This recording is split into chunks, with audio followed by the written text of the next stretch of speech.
in tireless work in providing an abundance of programming and community events for all ages.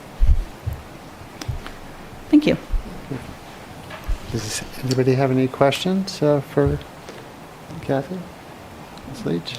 Okay, I'm not going to wait too long then. All right. I Thank do want you to all. just extend my gratitude as well for you working so well with Parks and Rec. And I mean, it's a collaborative effort, and I do feel very strongly that Parks and Rec builds community. You can have people living in a town, but it takes people getting to know their neighbors and creating. That was a T-Rex.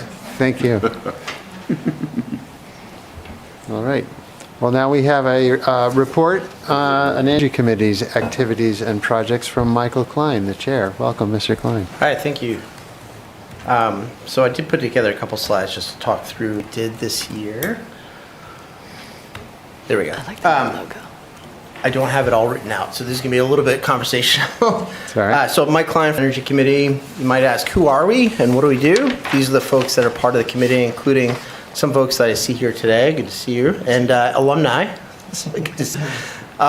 We do have, I'm going to use this opportunity to plug that we have 2 vacant seats. So anybody listening or watching this later and interested in the Durham Energy Committee, come on by. I apologize real quick. Is that 2 voting seats or 2 alternates? Voting. Okay. Yeah. Committee in 2024 came up with 5 goals, and those goals continued in 25. And spoiler alert, we'll probably. I'm going to spend some time talking about each of them on the slides that follow. So our first goal was to really support Durham and its goals, including a renewable energy options through the CPCNH with 100% renewable energy option. We did achieve that. And then some, right? So CPCNH Community Power does have a 100% community option, renewable energy option. And this year, one of our members, Stephen, came up with the idea of a Seacoast Challenge, which I don't know if folks remember that, but Durham actually won it. So it was a competition across various towns along the Seacoast to see who could increase their recyclable, their green energy enrollment, if you will. So if you were at a lower level, going to a higher level would. So Durham did win that. We had regular updates on CPCNH rates, procurement strategies, etc. We also sent the Local Energy Solutions Conference this past September, October. And in addition to those, we also talking through policy and planning guidance. I really want to applaud Todd and others that reach out and say, hey, I've seen this thing, I really don't know. Either I don't know what it is or I have an opinion about it, and I would like the Durham Energy Committee's input into that. And one of those is the Poverty Plains Group Net Metering Project that, Todd, I think you're exploring with some other folks to support, again, taking some of the high power consumers like the wastewater treatment plant onto cleaner energy. We also had some discussions with various folks on building codes, and we reviewed the 2024 building code appendices. Goal two, education regarding other sources or quote unquote green energy. Right? So how can we help people learn more about green energy? The Durham Energy Committee has a lot of people that come in the public seats, but we did have somebody, Matt came, he's a teacher at Mohammed Elementary, said, hey, it'd be great if we had somebody from the Energy Committee come to talk to my students about green energy and specifically like what energy available in the town of Durham. So we spoke to them, so Steve spoke to them about and put together a presentation for a large auditorium of students, talked to the Durham Energy, the community energy power plan, the green energy. You know, parents were definitely an audience through dotted line through their children of that presentation. So the goal was to educate the students on what's available, but secretly we're also hoping that they went home and said, hey, Mom, Dad, you know, we have some, we learned something cool today in school. We also had community engagement with Durham Day. So we were at a table with CPCNH materials, and we have been ongoing talking about a survey and an outreach on renewable energy in general, and just trying to get more data across Durham about how people are powering their houses, what type of green, if they're using heat pumps, et cetera. And Todd and the team have started doing some of that recording as part of the data town. We also would like to send out a survey at some point here. Oh, I should mention, you'll see the months kind of in there. Those are the minutes of, if you want to go back and say, wait, what did they talk about? You can look at October for the geothermal energy environmental stuff, for example. Goal 3 was to improve energy efficiency and reduce the carbon footprint across the board. So in the residential and commercial space, we explored surveys, again, to track those heat pumps, the different ways people are advancing their house and greenifying their house. Discussed embodying carbon choices, so green appraisals, retrofitting facilities, do to your house without buying any new equipment. I mean, there's quite a lot you can do to retrofit and to insulate and things like that to lower your carbon footprint. Most recently, in the November meeting, we talked some about, or October, I guess, meeting was Todd, you talked about the CPACER program for commercial properties, which is exciting. It seems like Durham's well positioned for that, and the Durham Energy Committee is excited to see what happens there. Just as an example of this, the Riverwoods development, we were asked to review the energy checklist for that Riverwoods Phase 2, I think is what it is, one of the phases. And provide some feedback. We provided them some feedback, and some they probably took, some they said, some actually I'm really happy to say, like EV charging, for example, they're like, hey, that's already in there, which was really good to see on the checklist. And I don't think it's in this deck, but we have been going through with the team. I keep saying ordinances, it's planning changes for. Yeah, Robin, you can help me here with. For site planning, get some EV charging spots for new construction and whatnot in place. And that's working its way through the planning committee. Okay, I guess I do have it. So goal 4 is to support EV ownership through education and infrastructure. So we drafted, this is the ordinance I was referring to. It's taken us quite a while. We're not policy writers by any stretch, but we took a lot of time and drafted an EV ordinance that's now gone to the planning board, and that they're discussing it. And we addressed any questions that came up from there. Lots of, politics have changed over the last couple of years, and some of the EV funding and green funding has reduced. So try to think of creative ways where Durham can still have options in that space. So been trying to focus on that, including grants, and keep applying for different grants that are out there. Durham does have several EV chargers at utilization rates, but fair to say that utilization of the EV chargers that we have go up year over year, and that was actually part of the EV ordinance that we put in.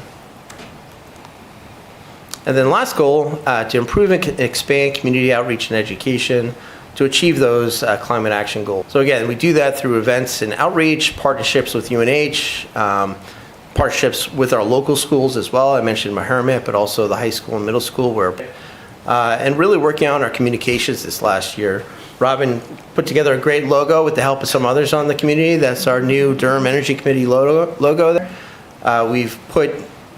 We've been pretty consistent on getting Friday updates out there, like little energy committee blurbs.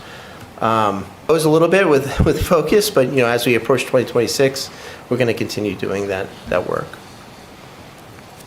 And that's questions or comments? Yes, Emily, alumni. When you get some information usage of the EV chargers, could you share that with the council? I think that would be really interesting for all of us to have, into budget and future CIP conversations. Sure.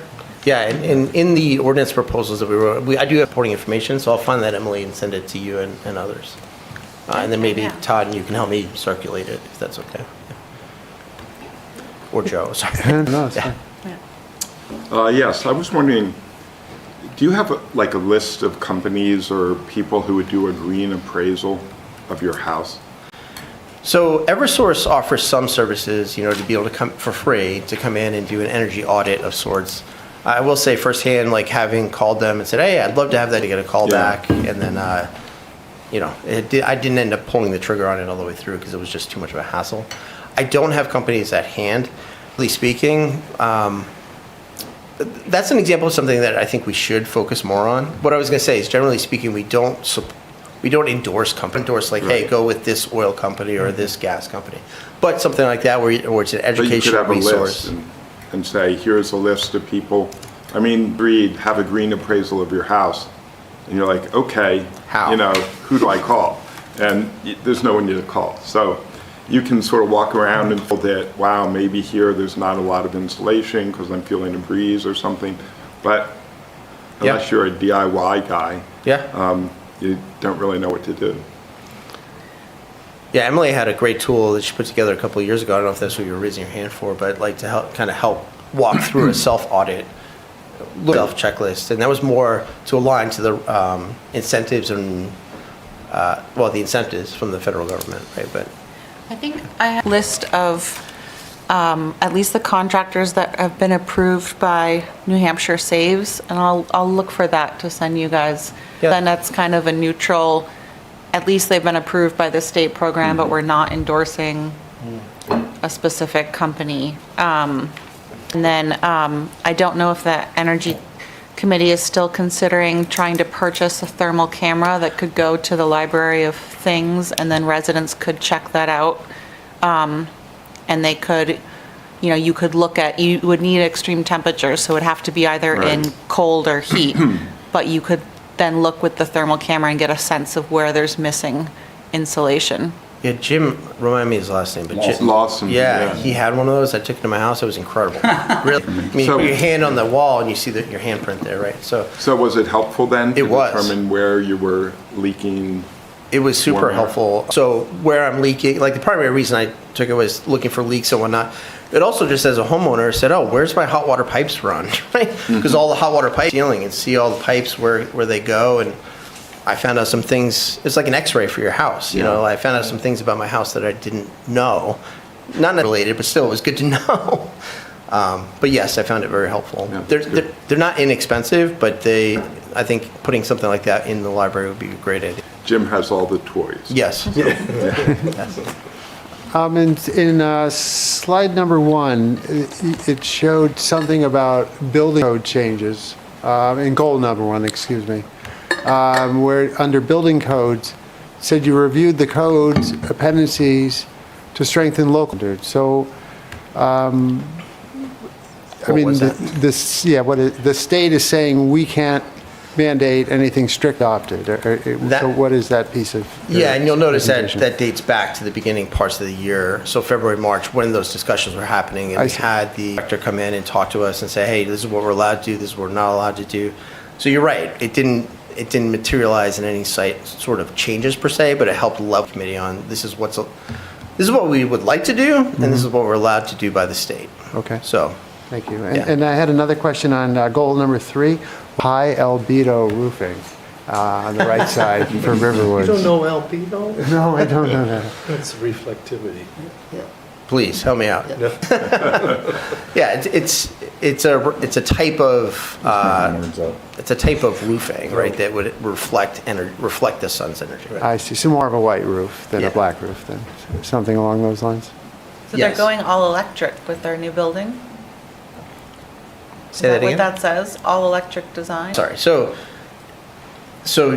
we have a new member of our committee that built a house from scratch, right, in Durham, that went 100% of these different items, including the high albedo roofing. Now, I can't remember if he pulled the trigger on that, I'll be totally honest. But like, he brings a lot of interesting knowledge, including like, oh, it would have been really good to have a list of resources to help me answer some questions that came up through the process. So that's something I'm sure in 26 start to tackle. I'll be honest, I'm not an expert in high albedo roofing either, but that was something that came up in our minutes, and I thought I would highlight it. Councilor Reggie? Yeah, no, I just wanted to say thanks for putting this together, and I also want to underline that as the energy crises continue, and as our cost of living continues to rise, and the uncertainty of gas, oil, and the renewables, I think the Energy Committee is going to be particularly important to Durham. And so those two vacancies are definitely important to fill, because we need to get in folks that have a mind for this type of work and the vision for a future that works for all of us, because I don't think it's going to get any easier. Yeah, thank you for that. Well, thank you for your presentation today. Excellent, thank you. Thank you. Appreciate it. We now have Darcy Freer, our town assessor, giving us a presentation regarding the final residential, commercial, industrial property tax assessments. as a result of the 2025 statistical reevaluation. Welcome, Darcy. Here it comes, here it comes.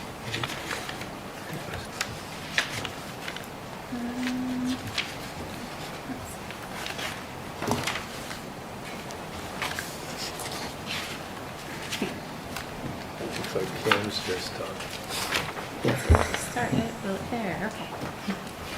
But it wasn't up on that screen. So long sometimes. Good evening, counselors, and thank you for allowing me this time. I've put in to provide the results of the 2025 statistical reevaluation. During this time, I'll briefly discuss the reevaluation process from the informal hearings, go over market analysis results and statistics, and discuss next steps and resources. I wanted to start by touching on the fact that Durham Historic completed reevaluation. Darcy, could you pull the mic a little closer? Yes, sorry. Better? Yeah. Okay. even closer. Just, yeah. There? Okay. I want to start by touching on the fact that Durham historically has completed revaluations at the minimum pace by law every 5 years. Market value, this can be acceptable. However, more frequent revaluations are appropriate when there are aggressive changes in the market. This has led us to the place where we are. The goal of any revaluation is to bring property values in line with current market conditions as required by state law. It is not about the tax burden, but rather ensuring that the distribution is fair and equitable based on current market conditions.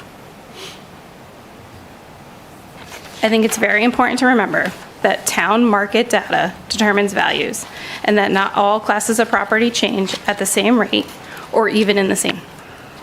This slide shows an overview of the steps taken during the process. In short, sales data was collected and site inspections took place for all sale properties. This data was then analyzed to determine the appropriate Vision Gamma valuation table updates. In assessing, we utilized mass appraisal to value all properties. The utilization of standard, commonly recognized techniques to value a group of properties as of a given date, using standard appraisal methods, and providing for statistical testing. For example, single-family dwellings are grouped together, and one valuation technique is applied in a manner that recognizes differences, such as living area, quality, condition, features, and lot size, and then places appropriate value on the differences. Using mass appraisal results in equitable valuation of all similar properties based on common data adjusted for the individual differences. In the process, all three approaches to value were considered. Sales comparison approach utilizes only valid arm's length transactions. Arm's length transactions are defined as sales between a willing buyer and seller that are unrelated and are not acting under duress, abnormal pressure, or undue influence. A sale between two unrelated parties, both seeking to maximize their positions from the transaction.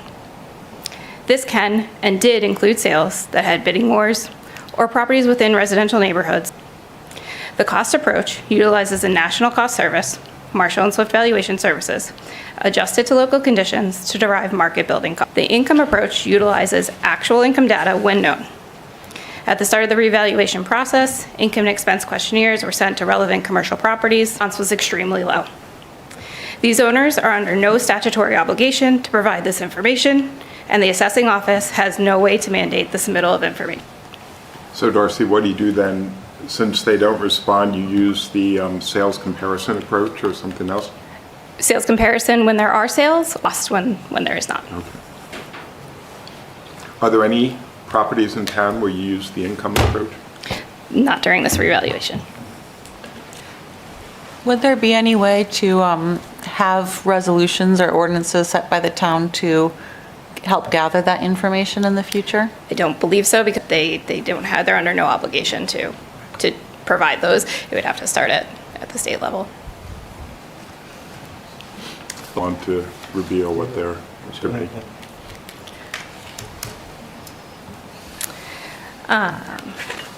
Once the data was extracted, analyzed, and statistical testing was employed to prove accuracy of the results, preliminary value letters were mailed and informal hearings were held throughout the month of October.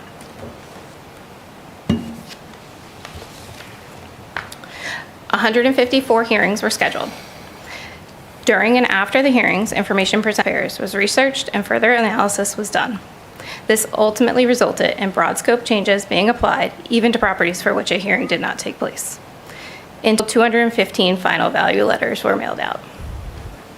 Excuse me, could you just say what the difference is between the 154 hearings and the 215 letters? Yep. 4 hearings and slightly thereafter, taxpayers presented us with further information regarding the value of their property. We took that information and searched it and made some broad scope changes across the board, such as we were not taking into account Class 6 roads properties. We then, during the hearing process, took that into account for valuation and sent letters to all properties that were on Class 6 roads. So hearing. So no properties were visited? All sale properties were visited during this process, but because 2023, all properties had been visited, we did not do individual visits to check data.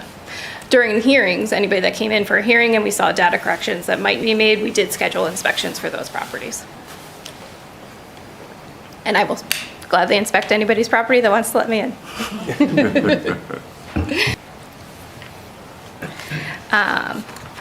Before you are the state accepted assessment review standards. A median ratio between 90 and a COD no greater than 20, and a PRD between 0.98 and 1.03. These will be important to keep in mind.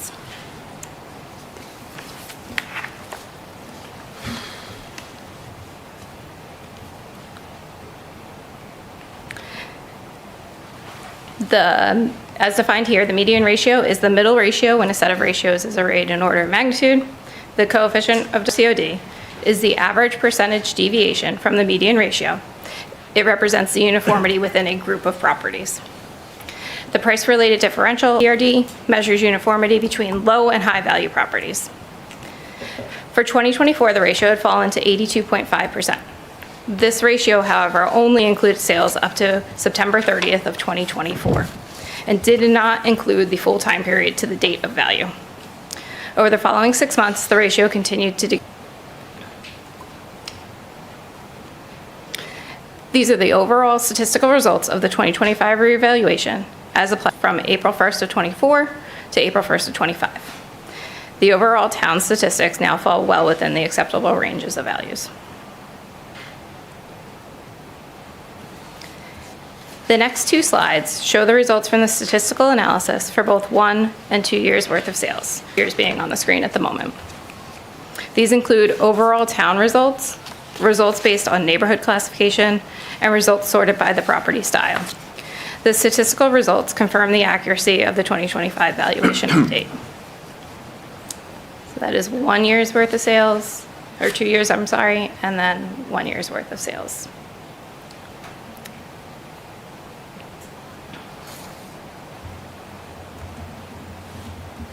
The average percentage changes sorted by the different strata.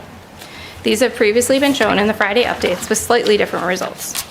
The different finalization of values being calculated for the MS1 report, which is also known as the Summary Inventory of Valuation. This report is what is required to set the tax rate. Percentages now reflect the MS1 values and are considered to be the most accurate representation of value changes. Darcy, what was the average change for the town? I got so focused on breaking it down that I don't know the actual overall. I apologize. But I'm just wondering if someone got their revaluation and it's above a certain number, they're going to be hit a little harder with taxes than if it's below this number. I'm just wondering what that number is. For some reason, I thought it was I have in my 21. mind 21%. Yeah, that's what I did too. It was somewhere in that 21. I don't think I did it after I finalized MS1. Oh, okay. So somewhere So it was an early- roughly, yeah. But yes, roughly, I would. Yep.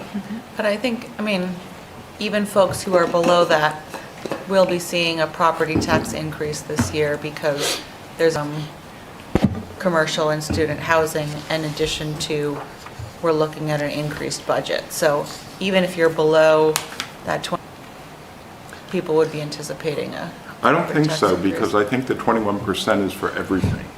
It's not just for houses. So, correct me if I'm wrong, but if you're below 21%, it doesn't matter, you'll still have a lower percentage. We don't allocate it based on type of property, right? Right, the tax rate's applied universally. Yeah, so- But I mean, given that we're lowered, even if you're below that 19 to 21%, your tax bill will presumably increase next year. Let's say we did a really good job on the budget flat. Then your taxes would go down. Then if you're below 21%, your taxes would go down, and if Right. you're above, your taxes will go up. Yeah. So- Reminder, the 26 budget we're talking about now Does not. won't impact the tax rate until next November, December. Will impact the tax rate that will, for the Yeah. bill we'll get shortly, is the approved 25 budget Right. that we're currently operating under. Right. So there's a delayed, And Todd, that's the same with the school budget as well? in the county.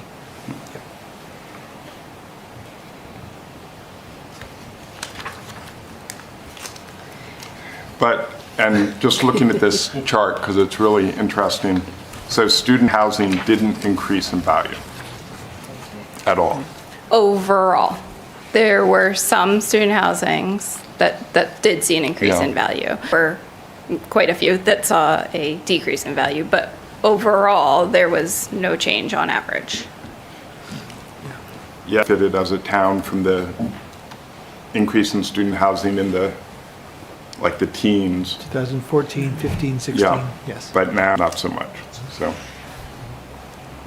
I also think what was interesting was the news we've received in the last week on the downtown properties for well above assessed value, right? One lot at 2.2 and the other at 1.7, where we were, worried about the reduction in the value of those. Neither sales that was occurring in the last week actually showed a degradation in the value of those properties. So Neither the- one did or did not, Both were higher than the current assessed the value. assessed value. Yeah, Yes. so Darcy can comment on that. So the $2.2 million sale was, as far as I can tell, I haven't had those at the moment, especially the very new ones that just came in. But as far as I can tell, it was not marketed. I've checked all commercial resources that I have, and I cannot find where the property was actually marketed.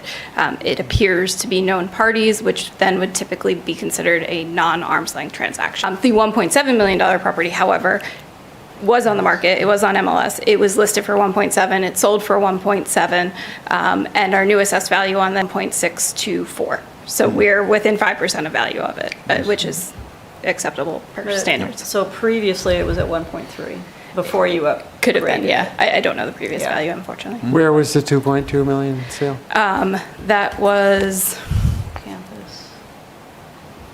the newest one is 50, and what was 44 Main Street? Campus convenience. Yes, the campus convenience with the apartments above.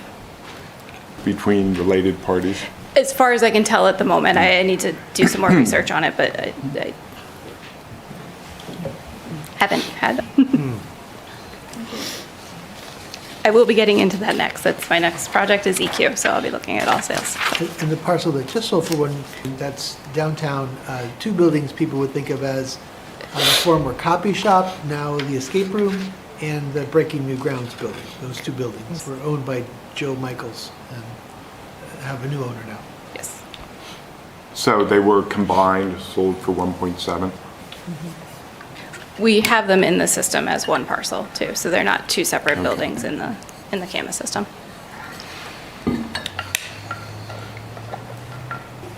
So the next few slides show the total old values for each property strata compared to the final values and the subsequent percentage. In regards to the residential properties, of particular note are the 2 and 3 family properties.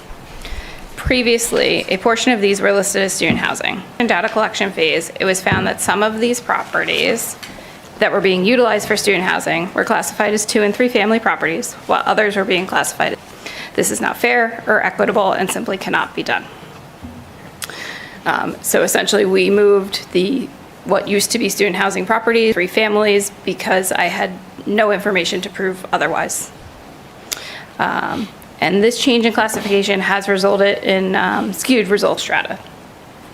I'd also like to point out the total number of residential properties, which is 2,183 in comparison to the 139 total commercial properties shown in a future slide. Darcy, Yeah.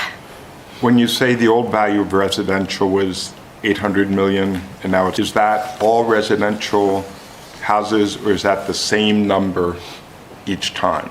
So did everyone go up 19% or some more houses that also added to the later valuation?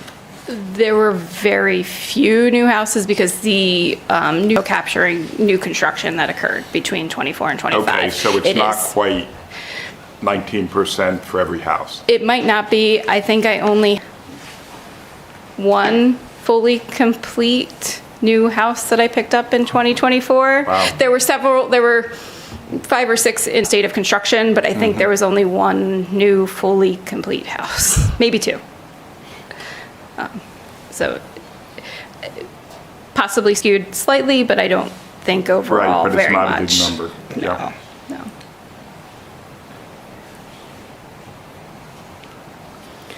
Are the current lowest and highest assessed values by property type. However, some caveats to this data are that there are a few properties that straddle, and they have not been included as the full valuation of those is not represented in their figures. Additionally, the waterfront properties include those that are on a creek. During this update to value, no significance was found for these property attributes. As such, the values for these properties are found on the low end of the spectrum. Additionally, I wanted to point out that when looking at the median prior and final assessed values in comparison to the median sale price, it reiterates the point and accuracy of the revaluation. Furthermore, the difference between the median prior assessed value and the median sale price is 19.77%, which is consistent with the results of the update. Darcy, are you saying that being on a creek or a brook doesn't help you? It Or- value for this go But if you're around. on the bay or the river, it does. Any tidal water body and additionally rivers.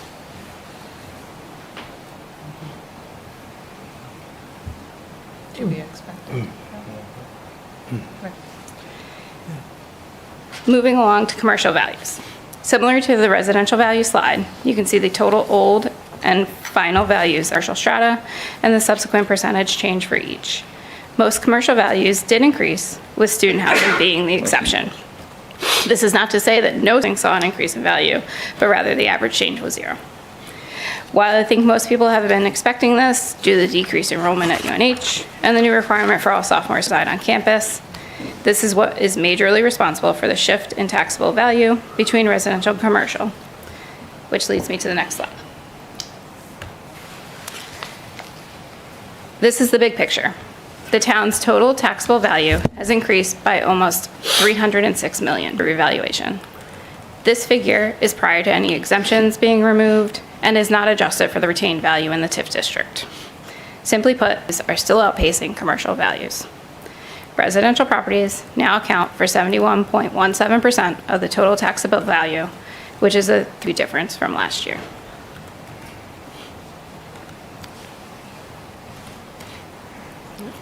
I was expecting some comments, sorry. We're just thinking our comments. Yeah.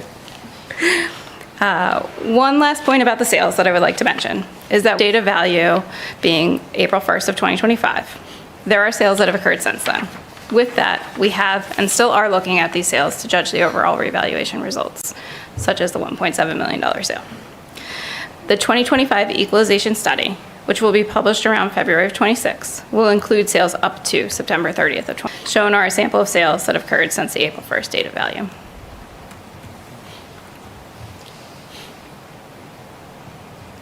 Real quick, Yeah. can you go back one slide, please? The equalization study. Can you dumb that down for me? So it essentially tells us how close our assessed values are to market value.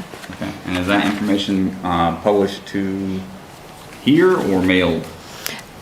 So when it's completed, the study is available online. I can print it right out. But the formal results from the DRA get mailed to the town. Okay. But once we have the results from the DRA, we do post the equalization ratio to our website. So if anybody was interested in understanding it, they would have to come onto the website.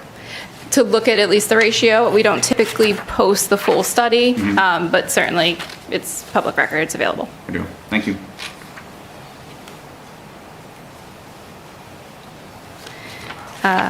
The revaluation is done.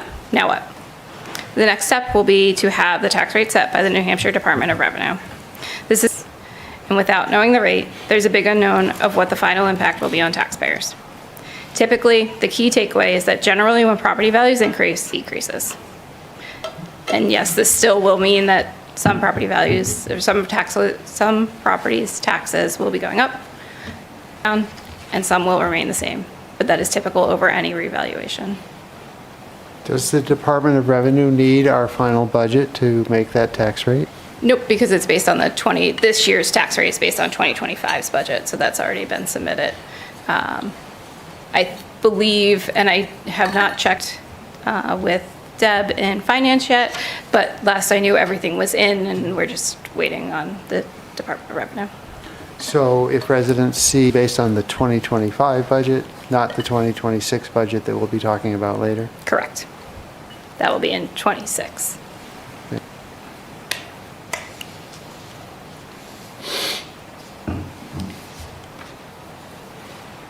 What options does tax agree with the new value? If they do not believe the new value represents fair market value, then abatement requests can be filed with the town. Abatement requests are accepted, tax bill is issued, and up until March 1st of 2026. Additionally, there are appeal rights afforded to any taxpayer who disagrees with the abatement decision.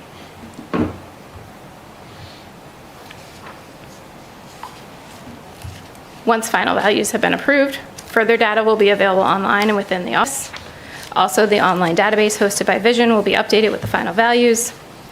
In the meantime, if requested, the office will email a copy of a taxpayer's property record card, which will show the final value and all the details about your property. A detailed use PAP report of Massa with more specific details regarding all of the work completed during the revaluation is forthcoming. Darcy, do we send reminders out?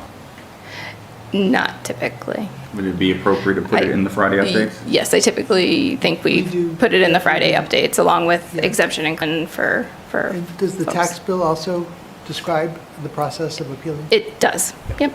I just would recommend, seeing as we had the pretty emotionally charged one last year where we had set some residents up for failure, to make sure that we were a little bit more attentive to notifications this year.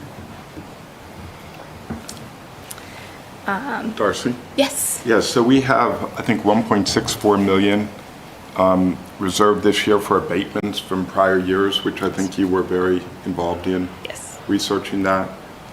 Do you feel confident those are the last major abatement past years? From past years, yes. Awesome. And I'm very hopeful that not too many major ones from Better knock on this wood right now. revaluation. Yes, exactly. Okay, very good, thank you. Yeah, no problem. So that concludes my slide presentation. However, final note not included in the presentation. And that is that the entire revaluation process is monitored by the New Hampshire Department of Revenue Administration. Review the results of the revaluation, including a sample of the inspected properties and the statistical performance of the revaluation. Ultimately, the DRA will issue an official report to the town. Again, I thank everybody for their time tonight. I know there are quite a few pressing matters on the agenda, so I appreciate this. Darcy, when will the next assessment be then, assuming we stay within the guidelines? 2030. When we first looked at funding this in past budget years, the reevaluation process, there was some discussion of the utilities valuation, anticipating an increase in assessed value there. What was the result on the utilities, or is that not in yet? Did we see an assessed value increase? Looks like it went down. I believe it was about a 10% increase. If you take the prior 100 million and the new 114 million, I think it was around a 10% increase there.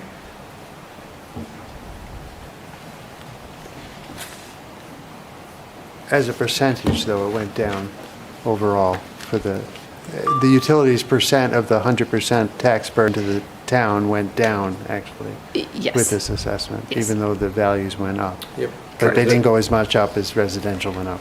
Right. Same with commercial. So our commercial values did go up overall. However, they did not go proportionally to the residential properties. I mean, what the data is showing is that residential property in Durham is highly desirable and is appreciating faster than all other classifications in It town. is greatly outpacing any other classification of property Right. here So in from Durham. What someone pays in their property taxes may not be great news for them, but when they decide to sell their property, it's good news for them. And it's kind of a yin and yang of this assessment process. Someone wants the highest price possible when they sell, but they want value possible for assessment and tax purposes. Very It's true. interesting, winners are losers, losers are winners. How you look at it. Any other questions or comments for Darcy? Well, thank you for your report tonight. You're welcome. Yeah, Thank thank you. you, Darcy. Thank you very Very much. good. Thank you. See you next fall? No? No, I'm just kidding. No, I'm headed away for a while. She's going to. All right. Well, we are at the public hearing portion, so would make a motion, does someone like to make Article 12A? I move that we open the public hearing. I think we have to state the, That's on, Do I have to state something? don't- the public hearing on the agenda item 12A. Is there a second to that? Matt, To have a vote? Counselor Grant? Grant, aye. Robin vote aye. M. Friedrichs, aye. Joe Friedman, aye. Sign Adele, aye. Darrell Ford, aye. Cardin Welsh, aye. just to clarify, this is the public hearing for the possible adoption of ordinance 2025 TAC 10, amending the Chills and Traffic, section 153 TAC 28, permitted parking, Durham resident parking permits of the Durham Town Code. Correct. Curtis Register, aye. Okay, the public, is there anybody from the public who would like to speak on that chapter? And we do have Captain John LeBeau in case there are questions Huzzah. on Zoom. Anybody? And is there anybody on Zoom that has any questions?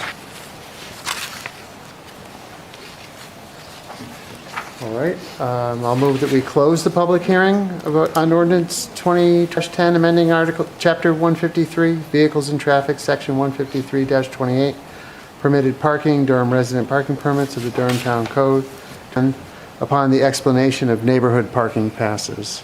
Second that. To vote, Counselor Curtis Register, aye. Cardin Welsh, aye. Darrell Ford, aye. Sign Adele, aye. Joe Friedman, aye. M. Friedrichs, aye. Robin vote aye. Heather Grant, aye. I do have, this does not affect my vote, but some clarification. The parking permits are, if one has a parking permit, are you able to park in the street during the snow ban from November 15th to April 15th? No, you would not be able to park on the street during the hours for the winter parking ban. It doesn't exempt you from that. Okay, during the hours, so you would be able to park during the day, but, Correct. So if even when it's snowing during the day, we don't prohibit any parking on the town streets. That is only from 1 a.m. to 6 a.m. The winter parking ban goes into effect in November, but it is still only through those hours of 1 a.m. to 6 a.m. kill. And just, I wanted to know a background, Micah Cornalt had come in and had expressed some concern about the current state of this permit process. Took some time as staff at the police department to review what we currently have in place and tried hard to develop an initiative that would address the concerns that Mr. Warnaut had raised. And so we think we got it right, but For clarification also, on the, if somebody loses a parking pass, what is the policy of, say this number is 1,000, is 1,000 taken out of circulation and on the police record, and they are allowed one time, it says one pass at $5, so if they lose the second, will not get another pass? Correct. We would want to communicate with that person and understand the situation. But yes, as we've written it, that if they were to lose or have that permit stolen or misplaced in some way, they would have to reach out to the police department and come in and pay that $5 fee to get a replacement for that. And is that parking pass then taken out of circulation so that if it were on a car, it would be illegal for that car to be parked? Because we have declared it either lost, stolen, misplaced, whatever, yes, it would be removed from circulation and they'd be in violation with that pass. Well, we could make a motion to accept this. I move the Durham Town Council does hereby adopt ordinance 2025-10, amending Chapter 153, Vehicles and Traffic, Section 153-28, permitted Durham resident parking permits of the Durham Town Code to expand upon explanation of neighborhood parking passes. Second. So further on my question, I think if this is an open issue, $5 fee seems quite small, actually. It would take more effort and energy to do all of the work. It would seem like a higher fee would be more appropriate, like $50, actually. I mean, it costs money to process anything these days. Yeah. And it doesn't specifically say that the old numbers, maybe that's somewhere else in the operations, but this doesn't say that. And thirdly, I guess I have a question. If you did lose more than one, it sounds like there is some sort of process to come to the police station for consideration to have more than one, and the ordinance doesn't really reflect that that's a possibility, as I read it directly. I don't disagree with you. I can tell you that I guess our past practice has been that we have not had significant issues with this. As we were developing and looking at this, I'm not aware of any lost passes. That we do have guest passes under the what is current ordinance and what we're looking to replace tonight. There's significant issues with that, and so I think that we had kept the rate low to not create a significant burden upon our residents and the guests that they may want these passes for. And we internally right now with the process for our parking staff, it is pretty minimal effort. There's a manual log that is kept of these, and it's as simple as pulling a pass from a drawer and handing it to our customer. So there's not a lot of complication in that if somebody comes in to request this or report that they've lost their pass. But it was, I guess that was our consideration, whether more concerned with not creating a burden, for somebody if they did have an incident where they lost their or was stolen. I mean, given that the first one is free, I do think we should consider raising it to $50 or $100, because also we don't want to revisit this. Yeah. And it should at least pay for the staff time of dealing with this. I concur. Yes. Well, there used to be 3 passes per property, I believe, and now it's 2 passes per property. So if a property has going on, is it possible that contractors with their vehicles labeled as contractors could park on the street without a parking pass, or do the contractors working on a house have to have a parking pass to park on that street?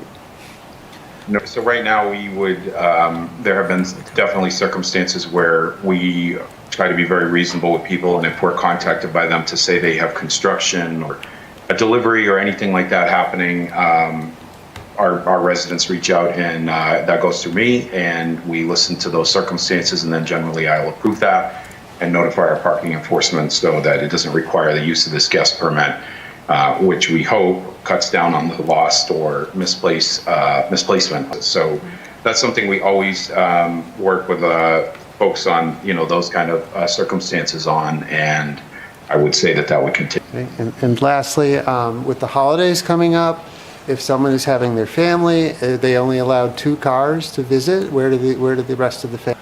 How does that work?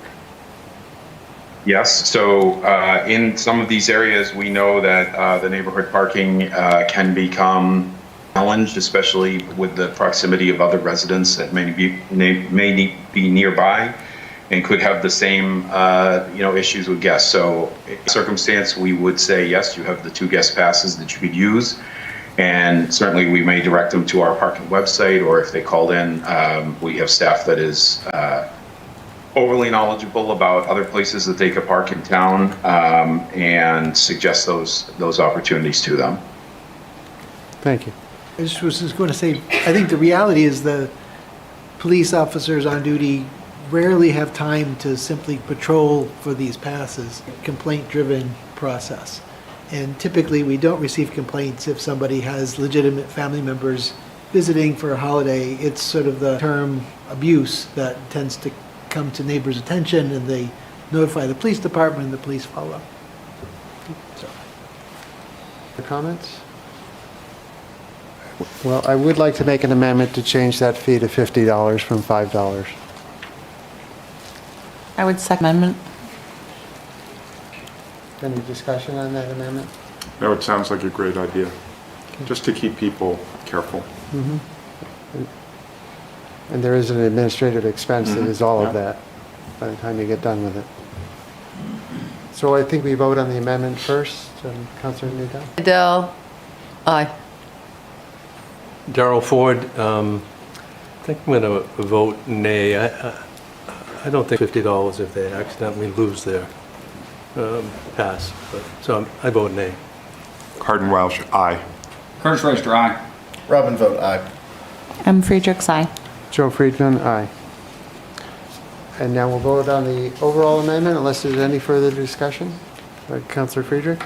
M. Friedrichs, aye. Robin vote aye. Heather Grant, aye. Curtis Reister, aye. Cardin Welsh, aye. Darrell Ford, Sonia Adele, aye. Joe Friedman, aye. Thank you, Officer LaVoy and Chief Kelly, thanks, guys. and to Michael Warnock for helping move this forward. All right.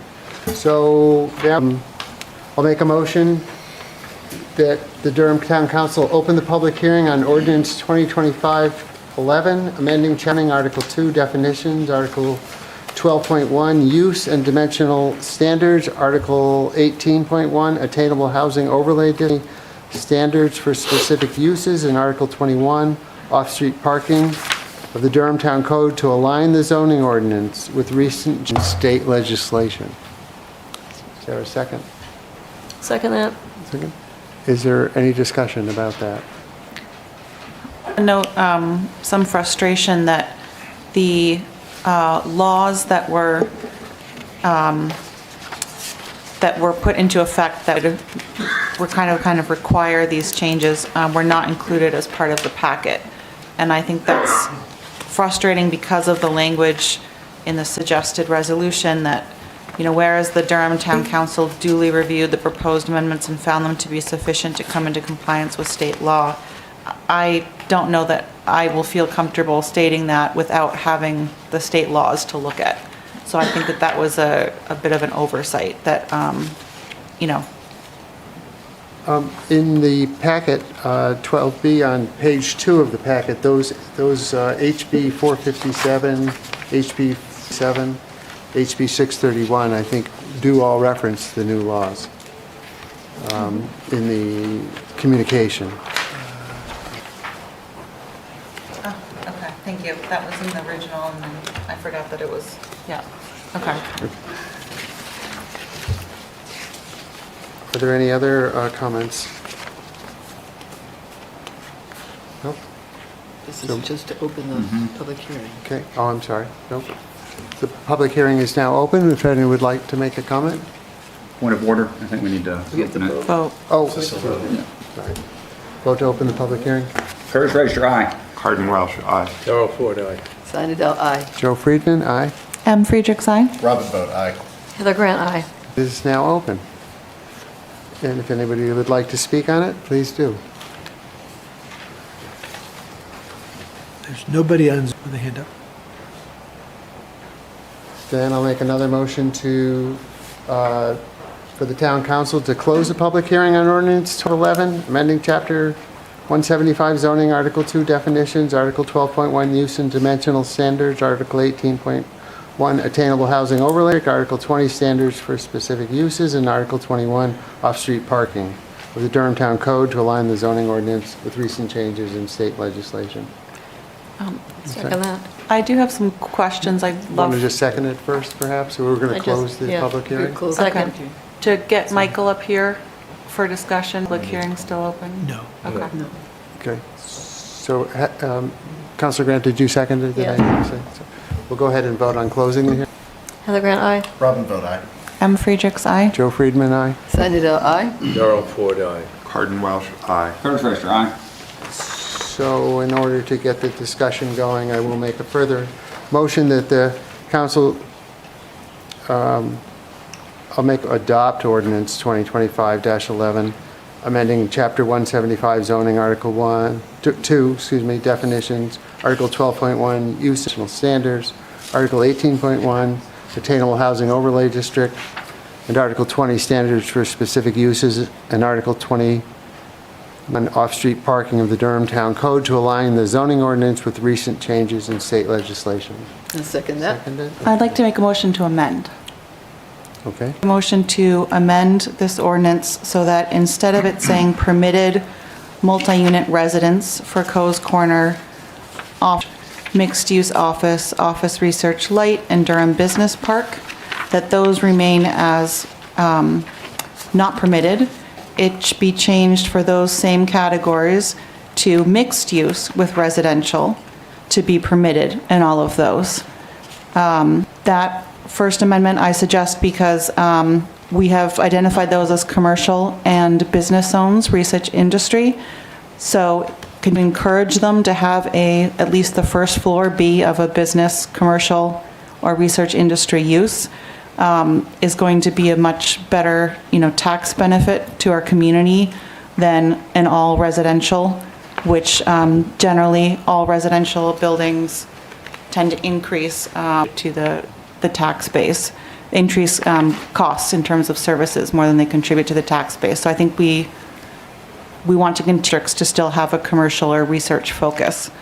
And I also want to suggest an amendment that for except detached, that that a detached unit, if it is not in a pre-existing building, it must be located within 20 feet of the primary residence. The Just reason, to clarify real quick, we're looking at table of land uses 1753, is that correct? yes. Okay. Where was the first change? So the first change, the 5 permitted, the 5 that are changed to permitted where it says multi-unit residence, instead of it being permitted there, to make it permitted for mixed use with residents. So all of the changes would occur in that bottom line. So that we're not converting what are currently commercial and research industry zones. The second portion of that, for the accessory dwelling unit detached, that those structures be located within 20 feet of the main building. The concern there being in considering, one, our goals for development and condensed development in the town, spreading multiple buildings over these larger lots, increasing the number of curb cuts in our roads, by allowing 2 single-family homes to be constructed very far apart on a lot.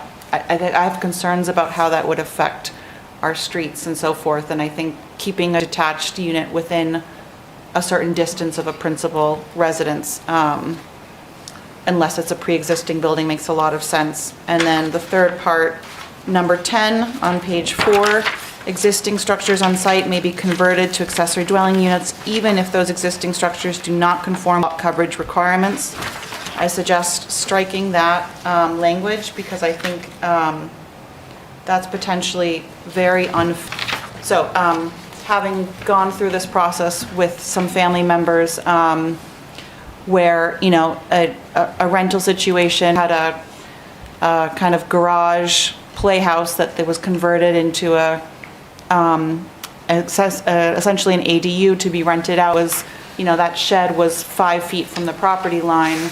And if this is a rental situation, and then now you're 5 feet from people who are, on vacation and hosting parties, as a next door neighbor, that can really be challenging. And so I think that it's unfair to neighbors that, every line, that could be converted to a property that is rented out, whether it's Airbnb or that people have any consideration of the setbacks. So I don't think that language is necessary to bringing us into compliance. We think that we should be conservative in terms of meeting the requirements of these new laws, but not and greatly changing the character or the existing zoning patterns that we have without further consideration of that and for our residents and the tax base. If we can truncate the language of 1 and 2, I'm willing to second it. Truncate the language of 1 and Amendment 1, which was the multi-resident permitted use, and 2, which was the curb cut question. I'm willing to second those if we can clarify the actual motion. And the third one, I'm willing to stay with me. So it would be to change the blue row next to resident multi-unit, keep those as all X's, but instead change to permitted mixed residential for those same 5 zones, which is the last line. So similar to what we're doing with central business 2. And then to add language under accessory dwelling unit detached. So a dwelling unit that is. Where is that? That you're Sure. doing that? That's page 2 for the definitions. So a detached accessory dwelling unit would be A, attached, B, not contained, same, C, not contained within a pre-existing structure, and D, located within 20 feet of the main residence. I'm not, Ask a question. I thought able to do this because of the new laws. So, Michael, can we make as many changes consistent, or make these changes and be consistent with the new laws? Yeah, I believe, if I'm correct, there were 3, Council 3 changes, 2 in the table. One was for the 5 multi-unit resident, go under mixed use with residential instead of residence multi-unit. I'm pretty sure you could make that change if you wish. The second is... Because you're allowing residential in these zones, you're just Right. making it mixed-use residential. Right, and the statute allows it to either be exclusively multifamily or a mixed-use building. And secondly, that the detached unit be within 20 feet of the house. I might do that. I think that's consistent with the statute. And the third item, page 4, I think you could do that. I'd have to read over the statute to make sure. There might have been language, although maybe it was in the, that if an existing structure is not conforming by setbacks, you have to still allow it. But that may only be for the multifamily. So you can do the first 2 and probably the last, but I'll confirm that. But if you wish to make these changes, I think that's fine. It would just go back to the planning consideration. The state law ain't changing anytime soon. So. I mean, we have some time before the laws go into effect. And even so, even though when the state passed these, if I am correct, they were effective shortly after. She signed them immediately. Yeah, very, very short time frame. So I don't think the intent was municipalities must adopt these immediately or sooner, even if when some of these were in effect in July. If we're not in compliance, that's fine, because this would supersede our local ordinances. So we're taking more time on this. So were these 3 amendments, you seconded? I all 3 seconded of the them? first 2. I did not 2. second the third one. Not second. So we're discussing the first 2 only at this point? I think we should do Which it one two at are- a time, because Yeah, I think it's there's going a to get lot confusing going on. So otherwise. too. All right, so can we back up and do the First Amendment first and do these one at a time?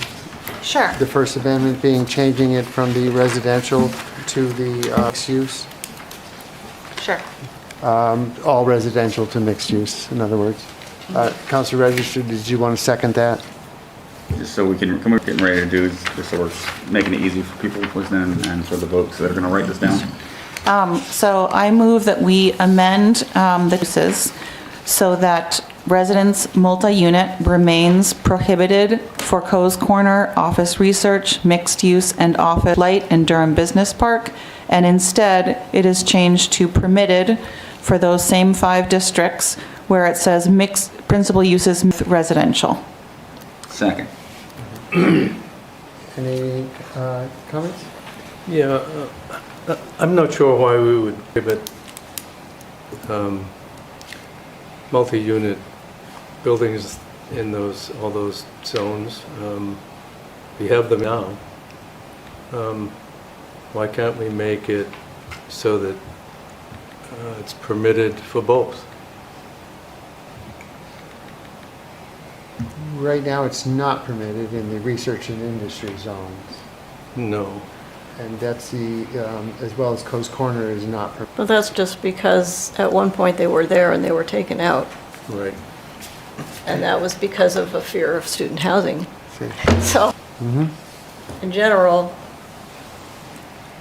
I mean, my response to that would be that we are really, encourage more quality commercial space in Durham, and that's to the benefit of the tax base as well. And so by making it mixed use, then that first floor does provide some sort of commercial space. And it encourages a sort of development that I think would bring, perhaps residents who are going to be working in those businesses or at least shopping in those businesses. And I think that is the direction that we're trying to encourage Durham to grow, for the vitality of our, our downtown space. Part of the concern has been, people not frequenting downtown businesses, but that's not the only quality commercial spaces. And that's why sometimes we've heard, businesses choosing to locate elsewhere because there's not a lot of viable. So encouraging that space to be built, I think, is also important. Well, I'm happy to agree that we should allow mixed use, but I don't see why we should prohibit multifamily. Just to clarify, were you changing other than the multi-unit mixed use? So in this first movement to amend, no. That's what I thought. Yeah, you're just reading that you're making.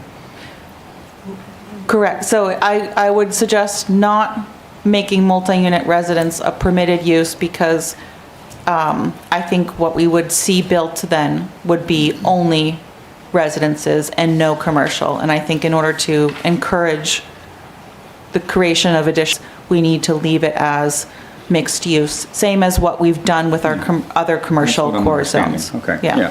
I think we're trying to encourage additional housing as well. It seems like we've been talking about that constantly since I've been on the council. So why would... That would be lovely, but adding residences increases the town's budget faster than the added value. Maybe. So in a budget crisis, Well, this isn't constraining residences, it's changing where they're going to be located. no, it would, instead of having, if you had whatever's permitted there, 3 stories, 4 stories, 5 stories, you couldn't do only residences. Sure, You would but have to still do. have residences as part of that building. Yeah. No, disagree. It's not terminating the difference between commercial space and residential space, it's guaranteeing commercial space. If this change were to happen, under mixed use, you can build an office building with some residential on the first floor. Is a traditional office use envisioned for what is called office research? Or are those 2 different types of product? Right. Let me just check the definition for, it would be retail, restaurant, office, pretty wide. In mixed use it would be, but Yeah. but our current research industry zone, are those uses allowed? Office use, No, straight no. office, straight up office? In the current research industry zones, it's somewhat restrictive with commercial. It's, it's light industrial out there. yeah, it does allow There's a number of things by conditional use, hotel, in manufacturing, light manufacturing is allowed, office is allowed by right, a restaurant is not allowed, retail is not allowed, warehouse. So it's more, light industry, R&D, but it does allow office. But if you could allow this if you chose, but that would mean in a mixed use, that's where you could have a restaurant and retail, even though it would not be allowed as a separate use. So you're showing 3 in that use and dimensional standard. So when you say office is allowed, it's just not showing to us on the communication that we Right. have?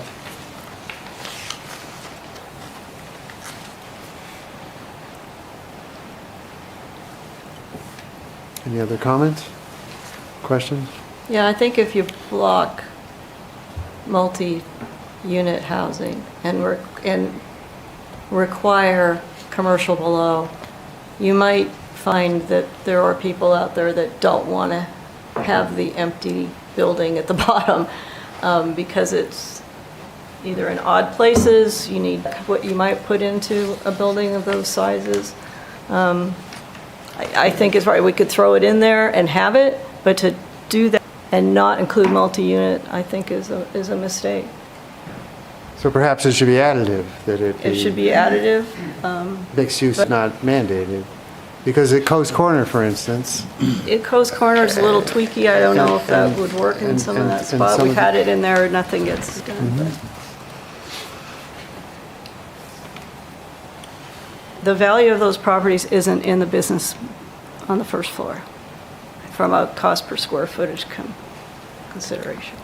Certainly, but I think the value to the And community. it's not foot traffic. You're is not looking potentially at there. areas that have a lot of foot traffic yet, unless you build a little village like they did in Dover over at Point Place. there is That some could do feeling that something like that. are concentrated, and that concentration be in the downtown, so that there's multiple places and not have Yeah. retail spread all around town. The problem, of course, is we only have so much because we're limited in our blocks, but yeah. But I would make it both and let the developer decide.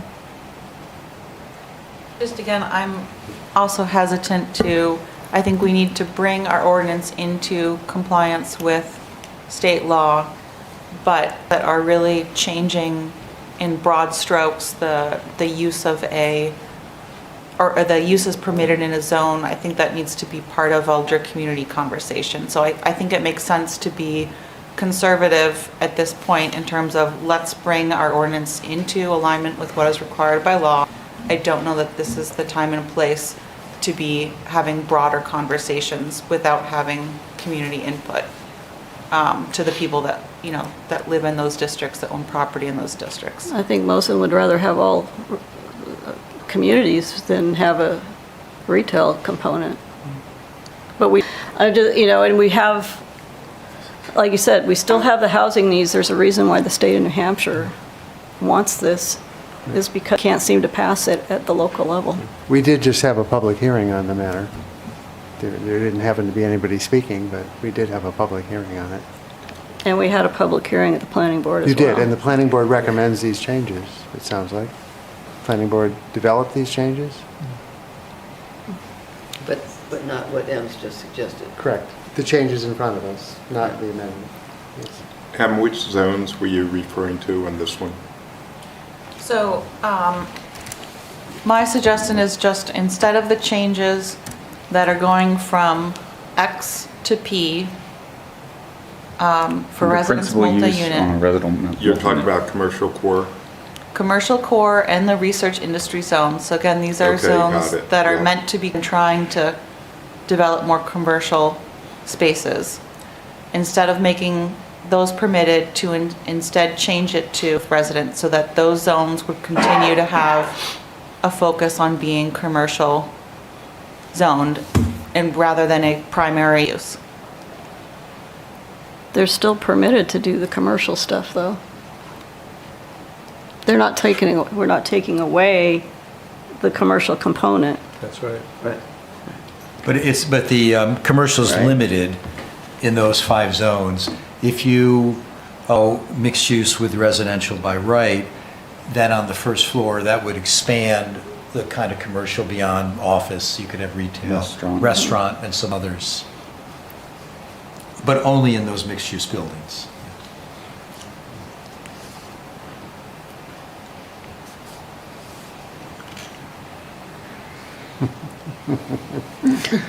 Well, any other discussion on the amendment? Could we hear the amendment? So the amendment again would be to keep multi-unit residence as not permitted across the commercial core and across the research industry zones, or as currently written. So it would be permitted in the professional office, Church Hill, and in the courthouse. Not permitted in Coe's Corner, not permitted in the research industry zones. And instead, to make it a permitted use for use in Coe's Corner and in the other, in the 4 research industry zones.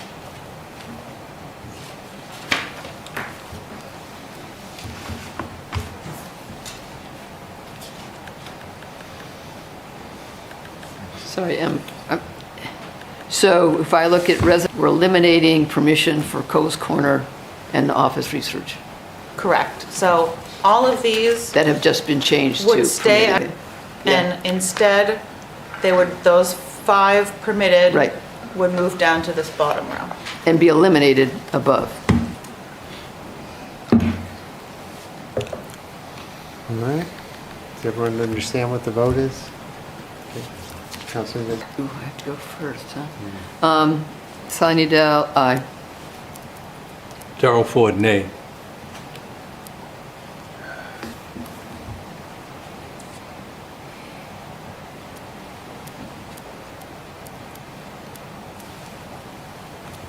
It's really odd. I mean, the Durham Business Park isn't going to have commercial on its, probably won't have residential either.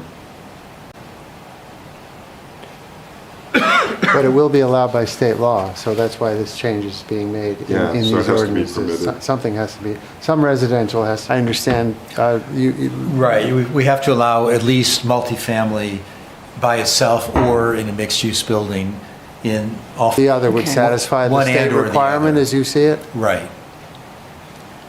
Okay. Aye. Curtis Fraser, aye. Heather Grant, nay. Robin vote aye. M. Friedrichs, aye.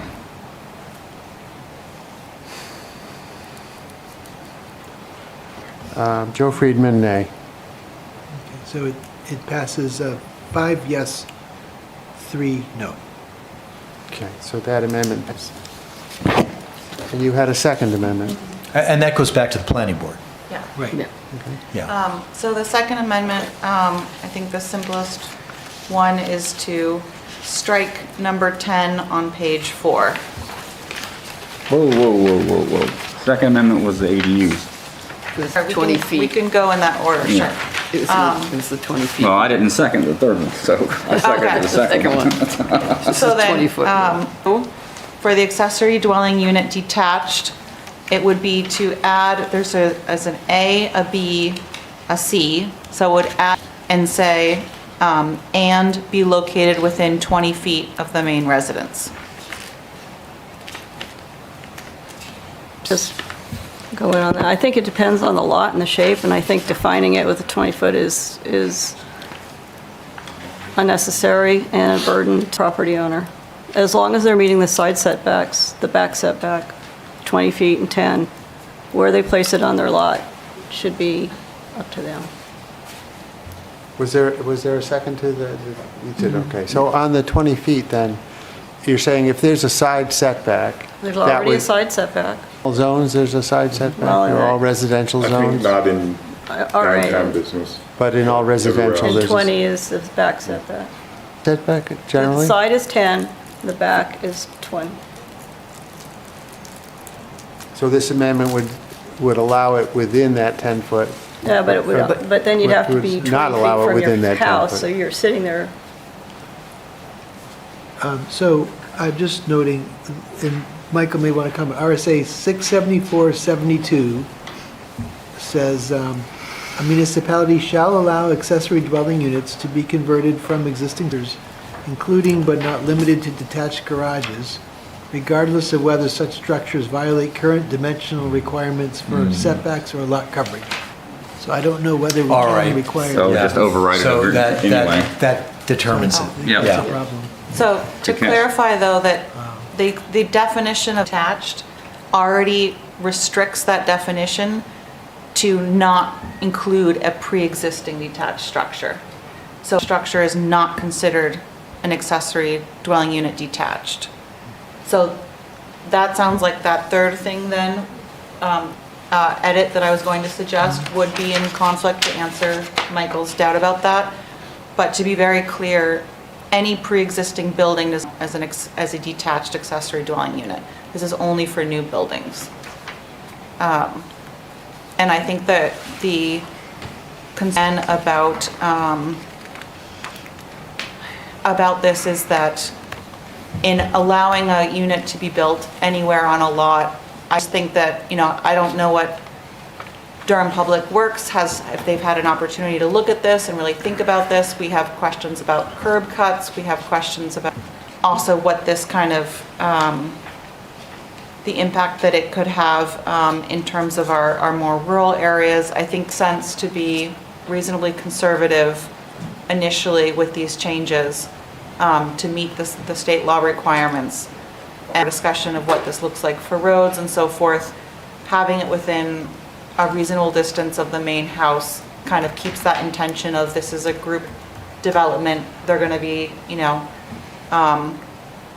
it's not going to be disrupting current traffic flows.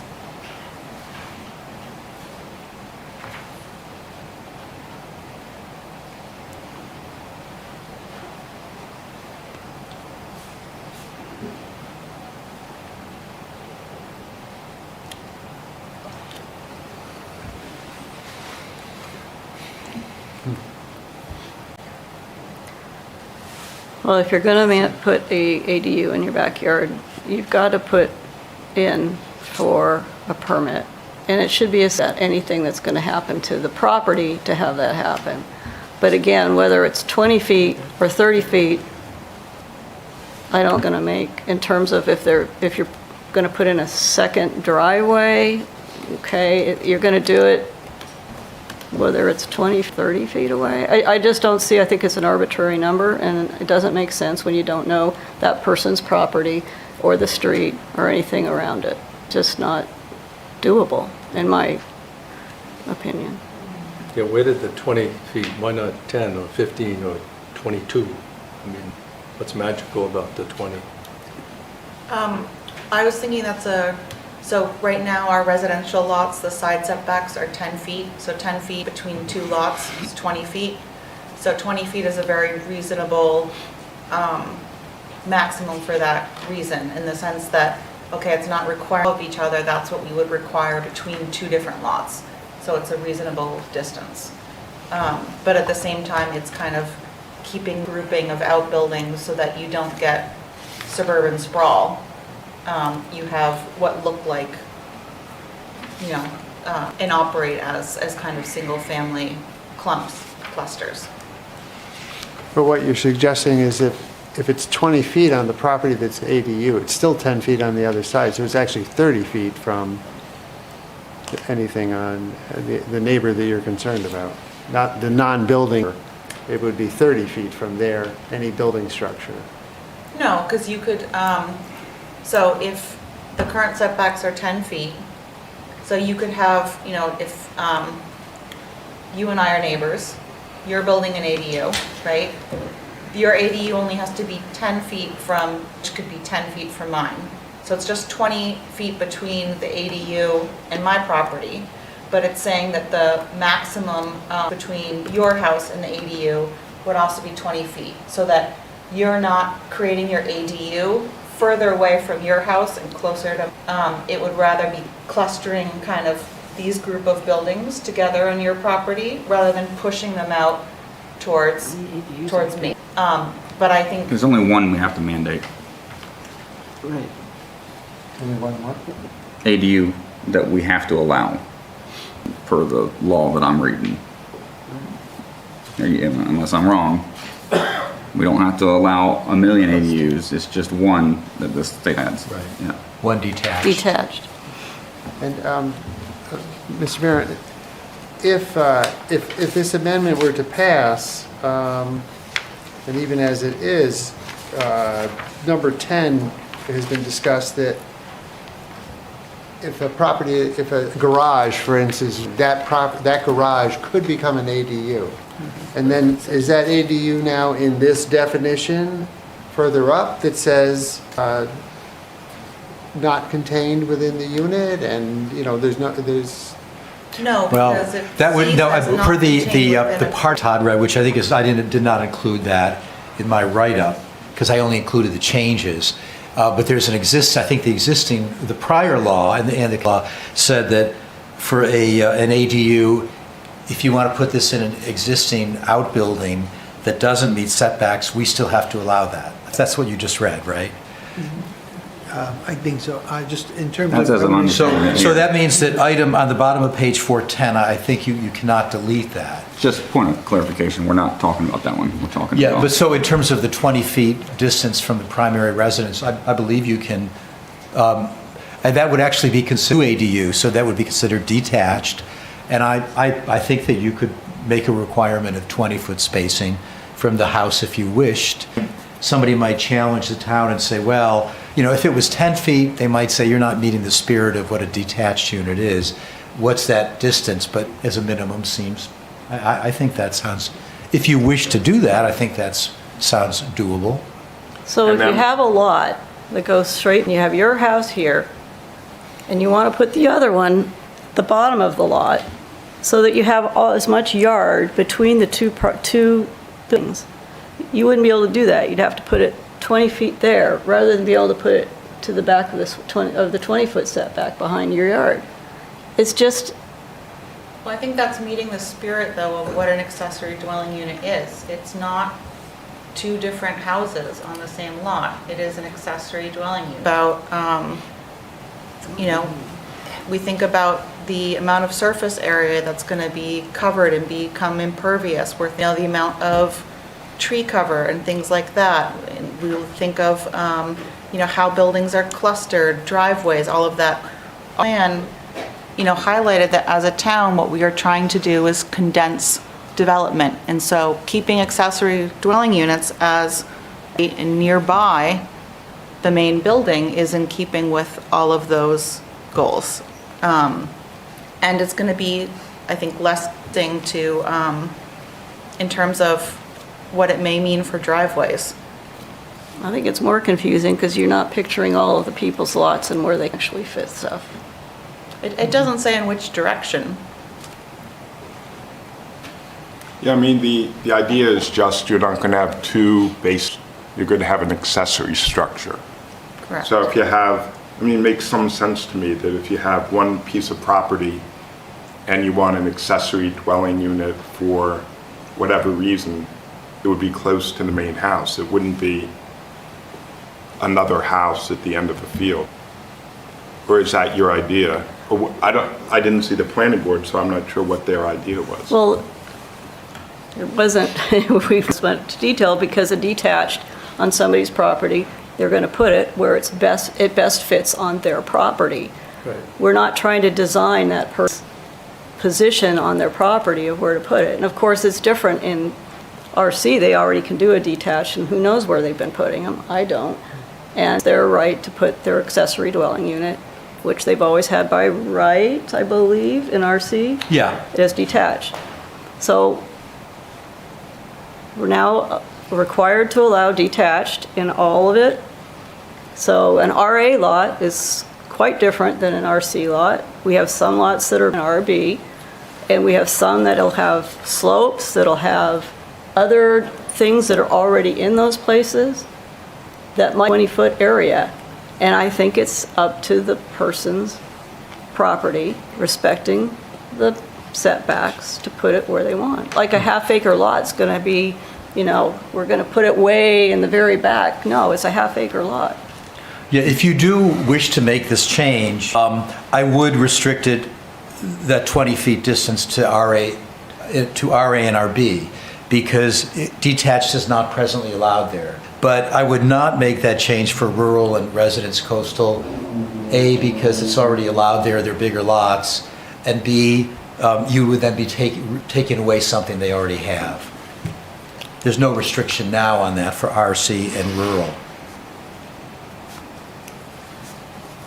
There's a max ADUs anyways, right? 850 square Right, feet. so that's the Yeah. biggest thing you could No, build. the biggest is 800 It's square feet. 850 square There's feet. currently, but I mean, removing that last year, and I think that it's quite possible that that would be a change we're going to see in the future too.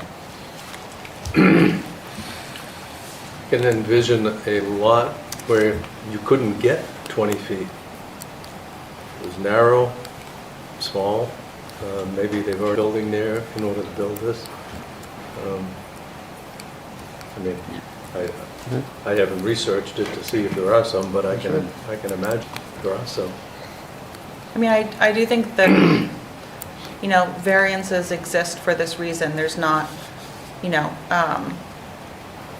this wouldn't preclude someone who doesn't have a lot that fits. It would just kind of be trying to keep that intent of a primary residence looks and feels like that, and it has a concentration of outbuildings, as opposed to, we do have some larger lots in town, 5 acres, 10 acres. You could have essentially two entirely different residences with outbuildings, 2 separate driveways.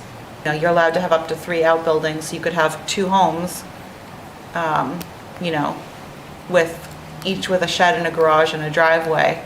Would still be calling it an attached dwelling unit, which doesn't really seem to me to fit the spirit of what that definition should be. Well, it wouldn't be attached, to be an accessory dwelling unit. Thank you, accessory non-attached. Can a detached But much smaller. dwelling unit, ADU, have its own garage? No, if you could do that within 850 square feet, Right, I so suppose the you type could. Yeah, where you you put could a car if in you meet it, the or you don't- size. I've never seen one, but Right, yeah. right. So it's not multiple, it doesn't sound like it's multiple buildings, you get 850 feet. Outbuildings, so I could have 2 garages on my property. Nobody tells me where they have to be located. So I could have an ADU, a garage attached, a shed, and then I could have another garage, another shed, and my main residence. It's in your life. Yeah. To get enough. You gotta land to start do playing that. the lottery though. Yeah, you actually would not have to have the garage, the 850, because you would have the detached, either attached or detached ADU over here, and you have to provide parking. So the owner could provide parking in a separate garage, and that would not affect your 850 square feet. Okay. Any other comments? So we'll take a vote. Councilor Grant? Heather Grant, Oh, nay. I'm sorry, Mr. Chairman, can I just clarify? As I said, I would, if you do wish to make this change, RA and RB, and I can write that up accordingly. I would not limit in rural and residence coastal to within 20 feet. You'll upset people if you do that, because you'd be taking something away from properties that have lots of room. But RA and RB, if you want to do that. Councilor Grant? Oh, excuse me, that isn't the difference between, that's before us, That's No. true. what he said. No, it is not. Okay. Oh, Heather Grant, nay. Robin vote aye. MXI. Joe Friedman, nay. Sign it down, nay. Darrell Ford, nay. Cardin Welsh, aye. Curtis Racer, aye. What's that count? I think it's 4 and 4, so it fails. Yeah. 4-4 fails.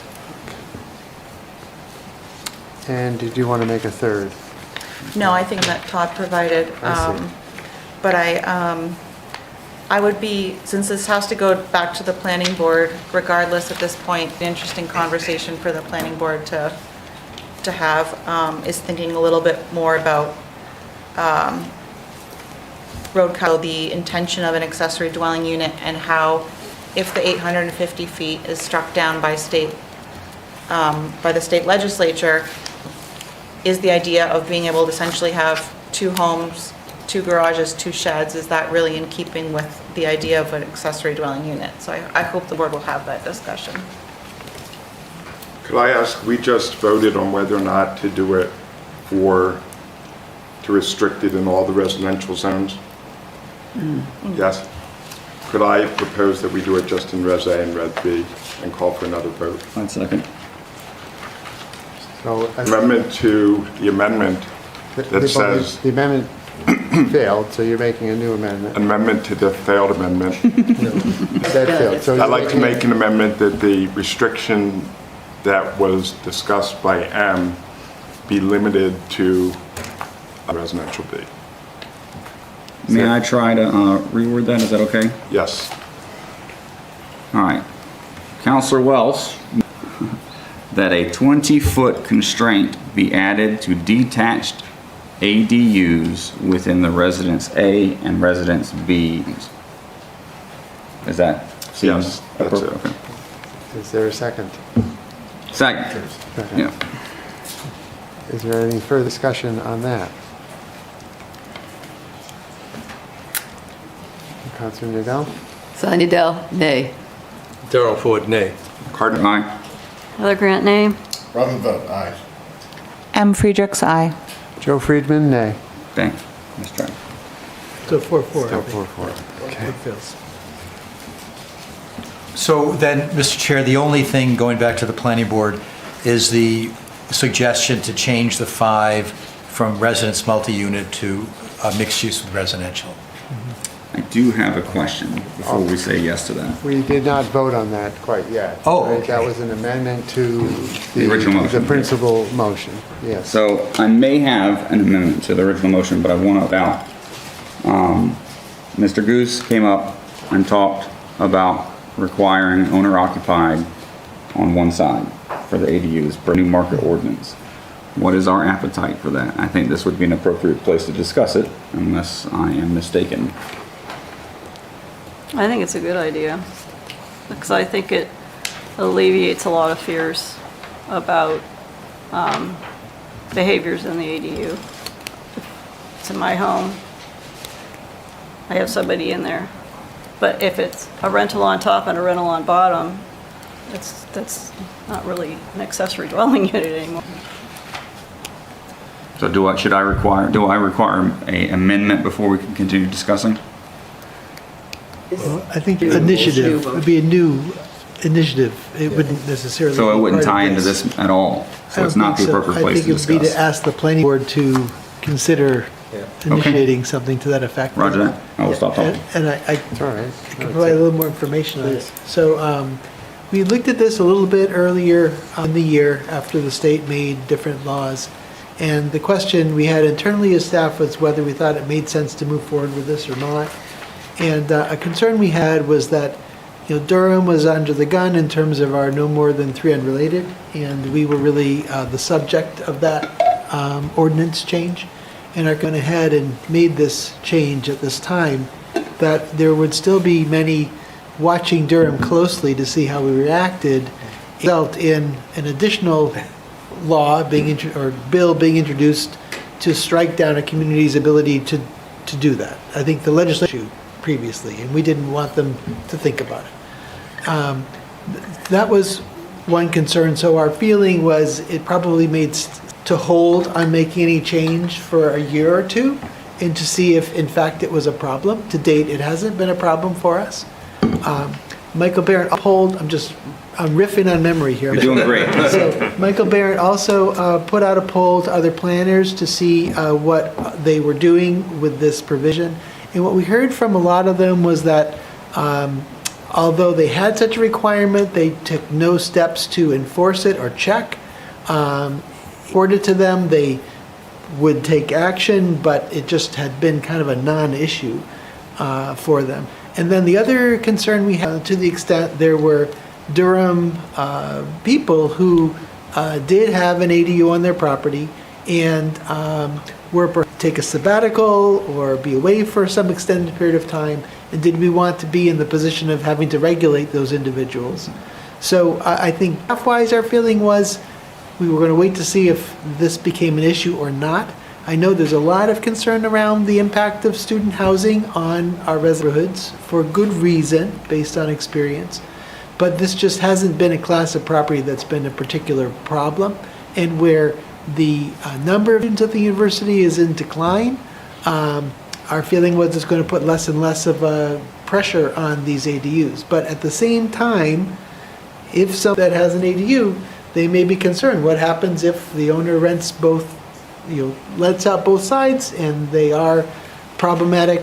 Could that create quality of life issues? And we also know that we have far fewer issues where occupancy. So if there's an owner living on one side, in either the primary house or the ADU, it's much less likely there'll be any issues with the attached unit or associated unit, because if there are, the owners will take action swiftly.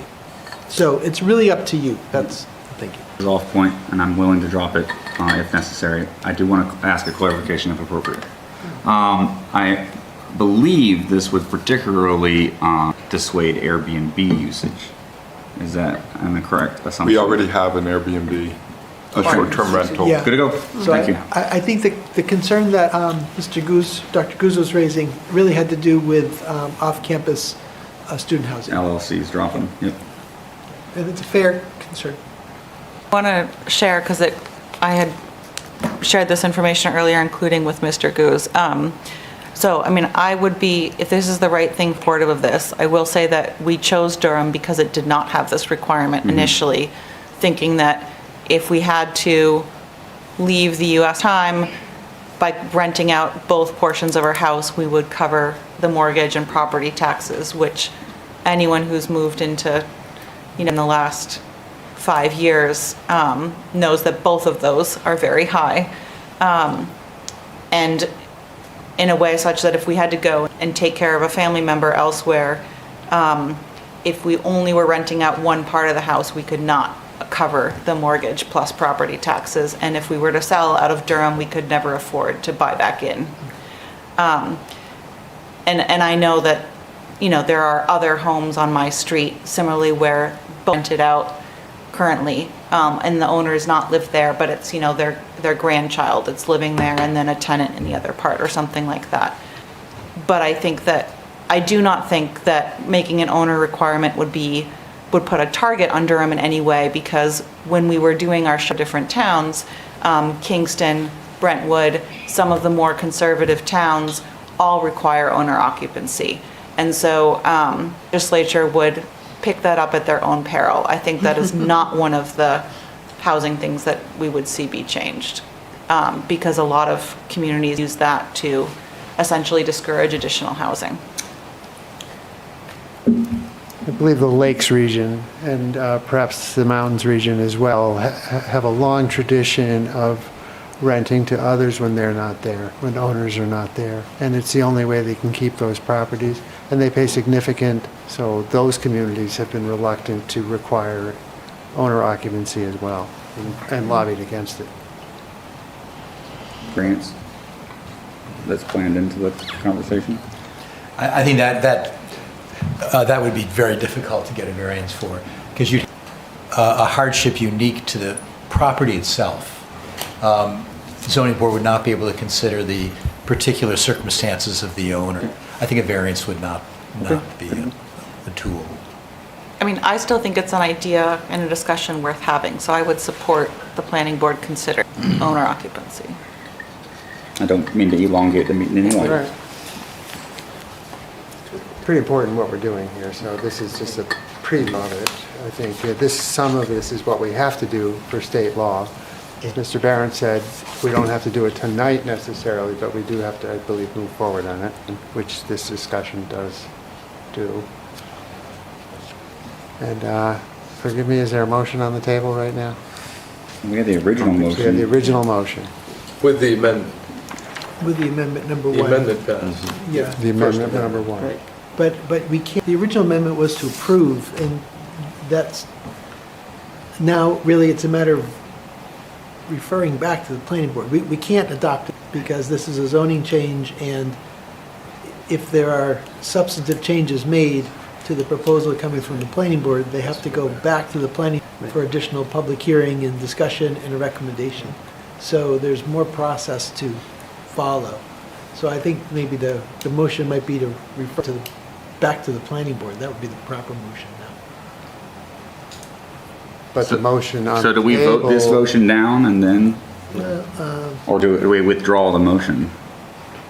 Why don't you amend the motion from approval to referring back to the planning board with the amendment that's I on the move that we list? amend the motion, original motion, to change the terminology from approve to refer to the planning board. I second. Okay. Is there discussion of that? Just so that it's clear that this includes the original amendment. The original amendment to, yes. Amendment, yeah. Amendment number, I was labeling them. We've got amendments 1, 2, 3, which didn't happen in 4, and only 1 passed. Okay.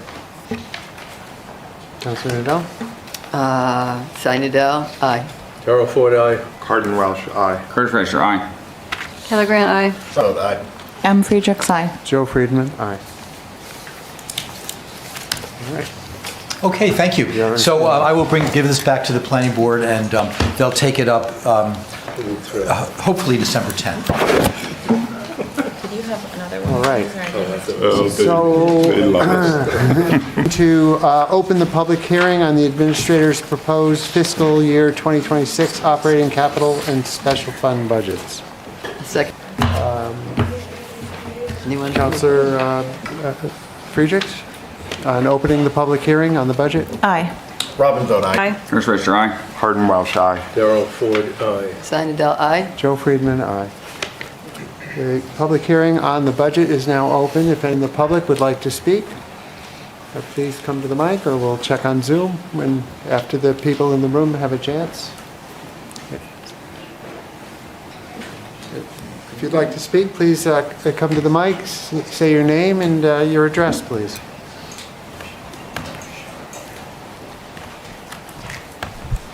Scott Calitri, 125 Long Marsh. Loud enough? Perfect. Okay. Really quickly, out some funding that might be necessary to remove the dam. And just want to say a couple things to that. Not going to revisit everything we've talked about in the past, but over 20 years ago, the state designated the dam as a hazard that needed action. Years of studies, FAQs, discussion, and more. March 8th, 2022, we had overwhelming support of the council's decision to remove the dam for the folks that showed up and voted that night, or that day. And the clock's ticking. The state requirements for us to do something here is closing in. The environmental damage of leaving it there increases. We have dwindling native populations. And we have our grant monies that are threatened the longer we wait. The most fiscally prudent option, there's no perpetual costs, addressing what the gentleman said earlier. Once we are free of that burden. It's the only option that has designated grant programs, some awarded, some might be possible in the future. And it has some environmental redemption associated with it, and that's evidenced by the at least 10 environmentalists that took the risk to publicly endorse this removal. It is also the most culturally sensitive option. It's in line with our indigenous neighbors' desires that they've made public in Durham many, many times. And it's safer for our kids, our grandkids, and generations after. We need this action now. We need it as part of the 2026 budget, just in case we need it, in order to remove in 2026. That's it. Thanks. Thank you. Is there anybody else here that would like to make a comment? Anybody on Zoom? There are no hands up on Zoom. All right. Then to hereby close the public hearing on the proposed 2026 operating capital and special fund budget. Did you want to speak? This is a public hearing. About the budget now. That's what we're doing. Okay. Councilors. I'm Neil Slepian, 12 Fairchild Drive. I want to speak again, as I've spoken before, and I've spoken to each of you individually, about making our part-time land stewardship coordinator into a full-time position.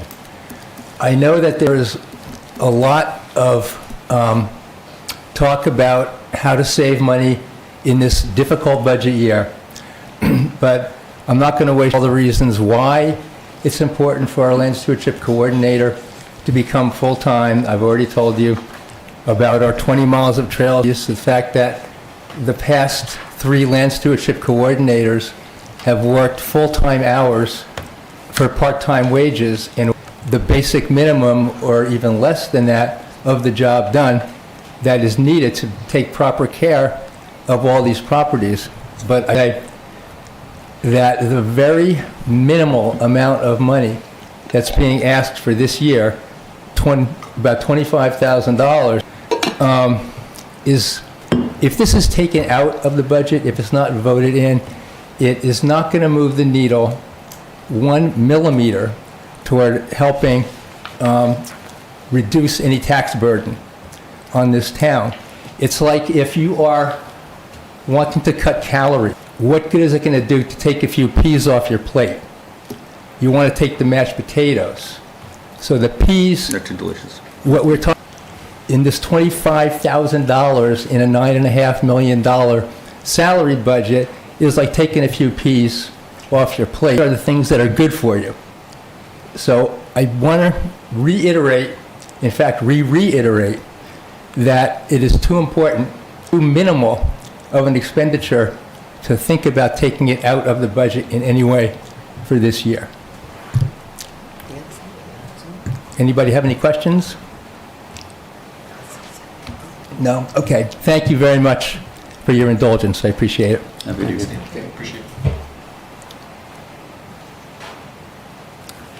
Any other comments? I'll say it again then. I'll move to close the public hearing on the fiscal year 2026 operating capital and special fund budgets. Is there a second? I'll second it. Second? Okay, go ahead and vote. Darrell Ford, aye. Cardin Welsh, aye. Kirschreister, aye. Heather Grant, aye. Robin vote aye. M. Friedrichs, aye. Joe Friedman, aye.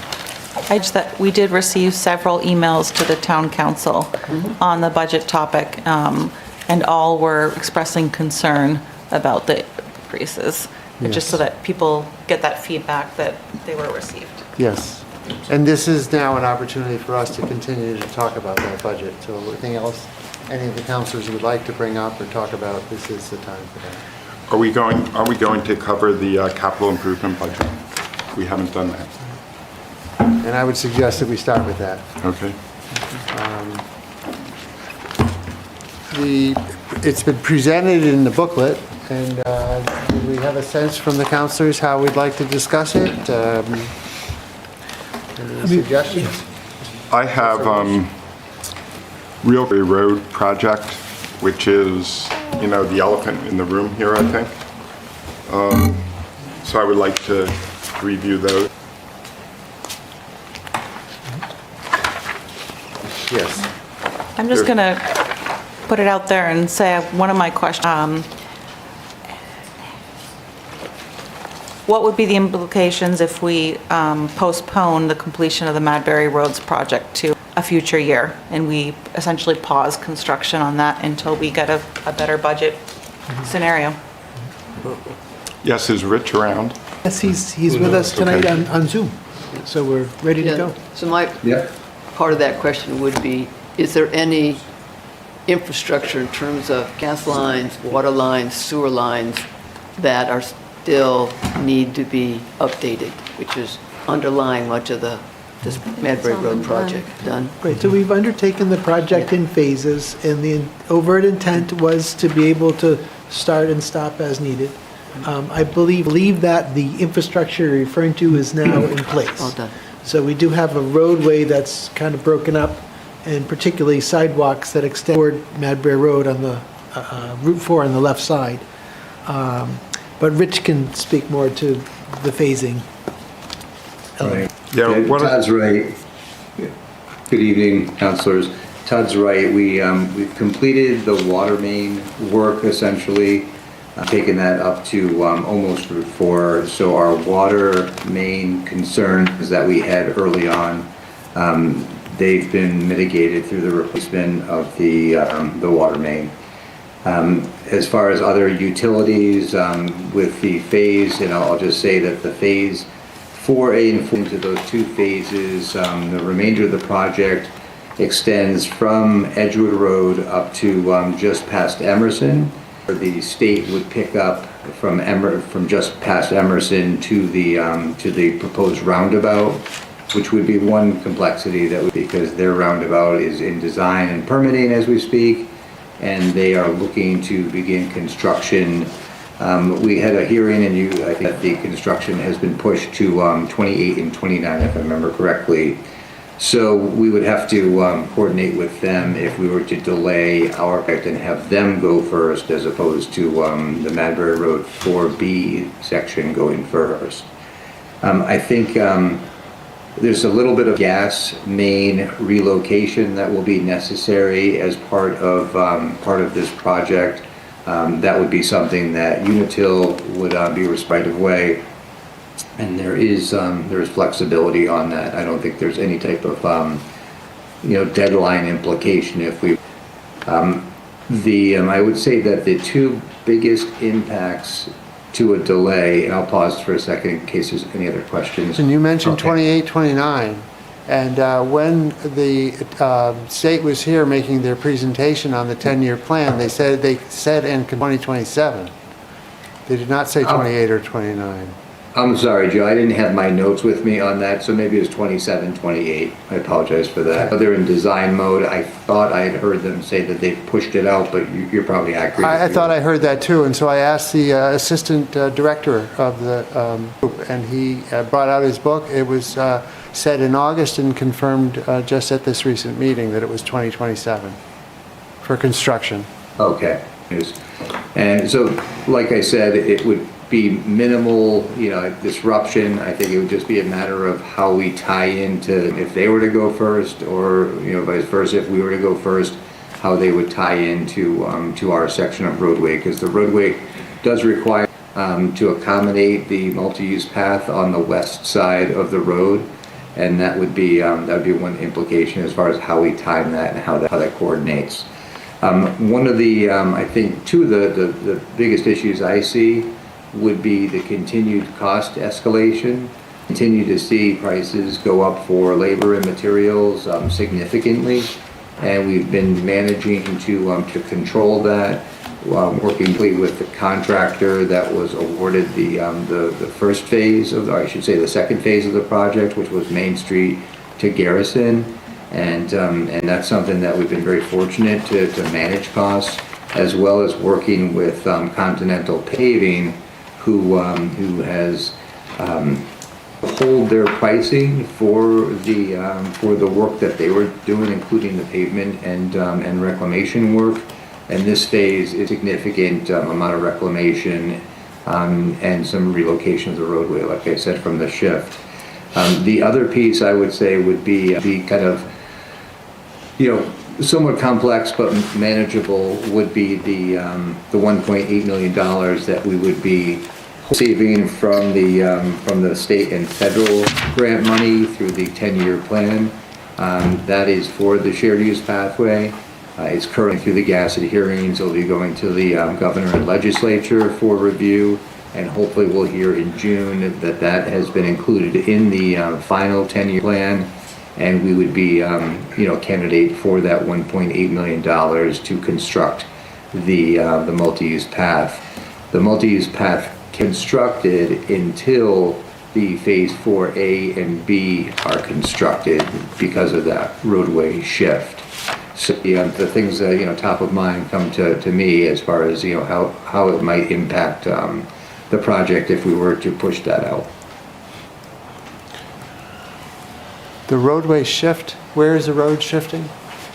So to accommodate the multi-use path on the western side, the roadway has to shift to the east and within the right-of-way. It would all be within the right-of-way, but Yes, the sir. road will move over.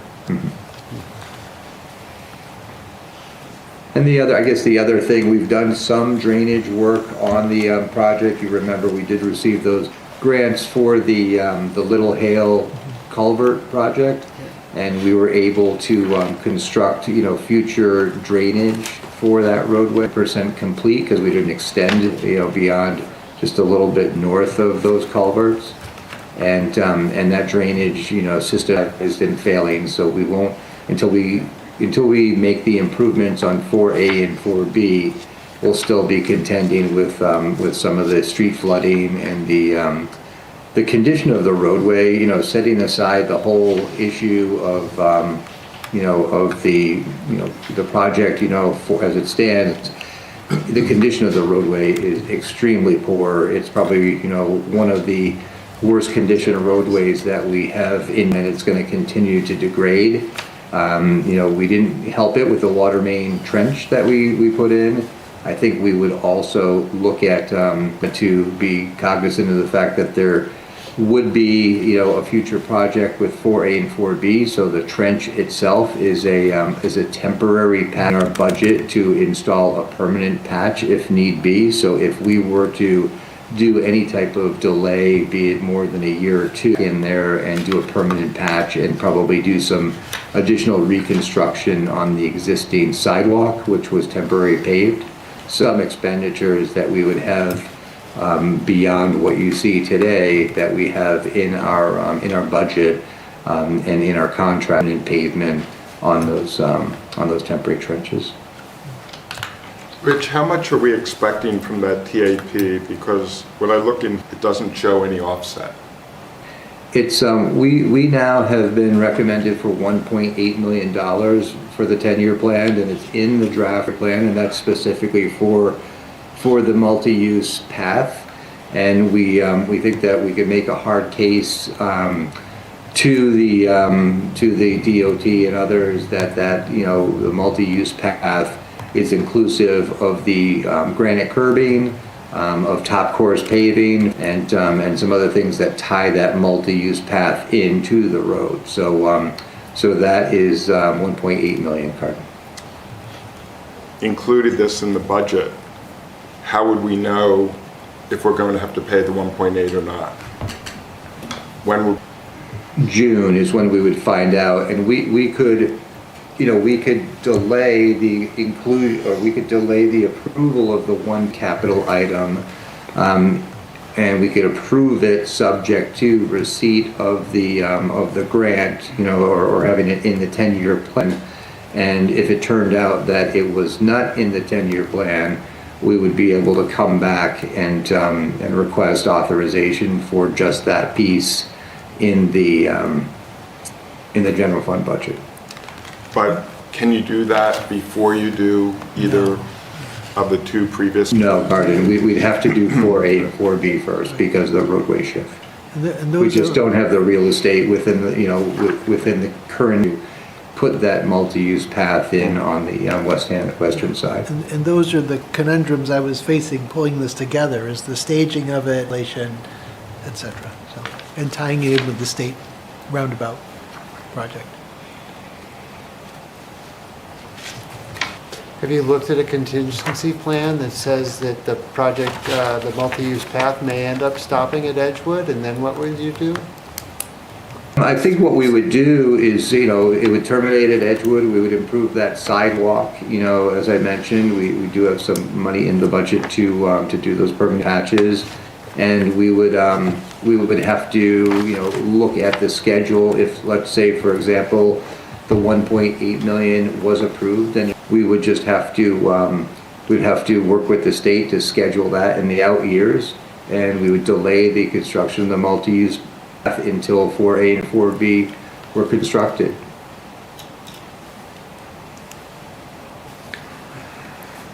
But they will cost more. They will cost, yeah. I would count on Significantly probably 25%, 15% per year. That's what I mean. And as I said, we're working with G.W. Brooks right now, and he is essentially holding prices from a year and a half ago when he originally bid the first phase, and we're taking advantage of that as we can, and along with Continental Paving. Rich, what if we did one of the two, the first two next year, and one the following year? Would we still be in line, money? That's how we structured it, just to give the council flexibility to do that. If we had a plan like that, we would allow us to kind of strategically work with the DOT as far as timing of that 1.8. And as I said, the 1.8, it's not in the bank right now. We're still, having to advocate strongly for that 1.8, but we're encouraged based on what we've heard so far, project has rated. Right, it just the pricing we have is assuming they're both done next year. If Right. A is done and B, then B will be subject to future price increases, which is fine, but just, we all need to understand that. Yeah, and there'll be additional costs for tapering that 4A back into the existing, layout, as well as additional mobilization costs from the contractor, and as we said, escalation of just materials and labor. Yeah, the trouble is it makes it, yet again, I think we'll have like 8 straight years of budgets growing faster than inflation, and making the 8 budget like 13% growth with inflation expected of 2 to 3%. So if we do this, we're stuck in 2028, and basically ensuring that the 2028 budget is going to be another difficult one on top of what we're already likely to do this year. So, an item that's a pretty big item, everyone's budget has been growing faster than inflation since, I don't know when, 2022 anyway, and pretty dramatically. And it will continue if we agree to all these 3, and we don't get the 1.8. You just can't spend money that you don't have. Can I make one more point, please? Sure. So I don't, in my opinion, I don't think it's an option, the road in its current condition. But we were told it would be, right? When we got this originally, I thought we were told adjust this as we wanted. We could do anything we want. We can let that go to gravel and macadam if we wanted to, but the current condition of the roadway, any of the work that we did with the water main, was in awful condition. The pavement condition index was so low, and we continued to just litter along, knowing that there was potentially this larger approach. And when we look at some of the additional costs, this project is a complete street project, but the main focus is roadway condition and underground utilities. And when we look at some of the other traffic calming, improvements that were improvements, those are small dollars compared to the need for the actual roadway reclamation. So I don't think that we can just wait, 2-3 years and not touch that roadway. Something needs to be done overlay, knowing that we're only going to get a few years out of that before we start seeing reflective cracking coming through. But it's in very poor shape, and I think it's some attention needs to be put on it. So Rich, what are the problems if we do A 1 year, then B the next, then C the next? It's inflation of cost. That's probably your biggest challenge is the fact that we're going to be delaying that and experiencing more inflation and cost escalation. I don't think it would be overly complex to do if you approved A as part of the existing 26 budget proposal, and then we came back and did B in 2027, and then we wait to see how we made a multi-use path in June. We'll get the letter in August, but June we should know. I think that's an approach that I think would work. Still, it would extend the impact and the timeline for the project, and I think people would have to deal with some of the traffic and detours and those types of things for just a little bit longer. And would we have to redo parts of Madbury Road I think if we were looking at 26 and 27, I think we would be able to nurse it along with people recognizing that it's not going to be in great condition for those 2 years. But I think if we were to go much beyond that, we'll probably still have to do some some permanent patches or, some overlays in small sections, we could probably nurse it along for a couple more years. So if we have the phase, the first one, A, 26, does that actually fix the walkability and drivability on that section from Edgewood to Emerson? It would At all? be roadway only, and we would keep Not it. sidewalk? The other thing that's important to just recognize is we have binder course pavement budgeted in both of these projects. So 4A and 4B has binder course pavement. As I mentioned earlier, the multi-use path would fund the top course paving. So we would have to make an adjustment and put top course paving into this existing budget if we were to delay for an extended period of time. Yeah, thank you. Just a monologue here for a bit. I think it's important we recognize that Route 4 is one of the main avenues that people see when they come to Durham. Berry Road is the main gateway for a significant amount of perspectives and opinions when it comes to Durham. Additionally, have people who walk those spaces, run those spaces with or without refined multi-use paths. We've already had several residents here talk about how they have tripped and fallen on our sidewalks. Now, granted, that was mostly due to a salt issue, but having unfinished, non-existing walk paths are going to increase the risk of folks slips, trips, and falls. And tertiary, I don't know that I understand how delaying the project reduces the cost impact in 2028. Because as we delay it, there's going to be more deterioration because they're not fully tied into the completed product, as well as it's going to cost more cost in materials. I don't see 2028 going down in its percentage on tax rates solely on delaying construction of the road. I only see this as a negative with a long-term increase in cost, while at the same time potentially deterring the opinions of those that would be coming or visiting to Durham. I can explain the 2028, where if we do these all at once, they all get it, and they all hit first in 2028. So in 2028, the year before, we're paying total bonding costs, then all of a sudden we'll be paying $3.6 million.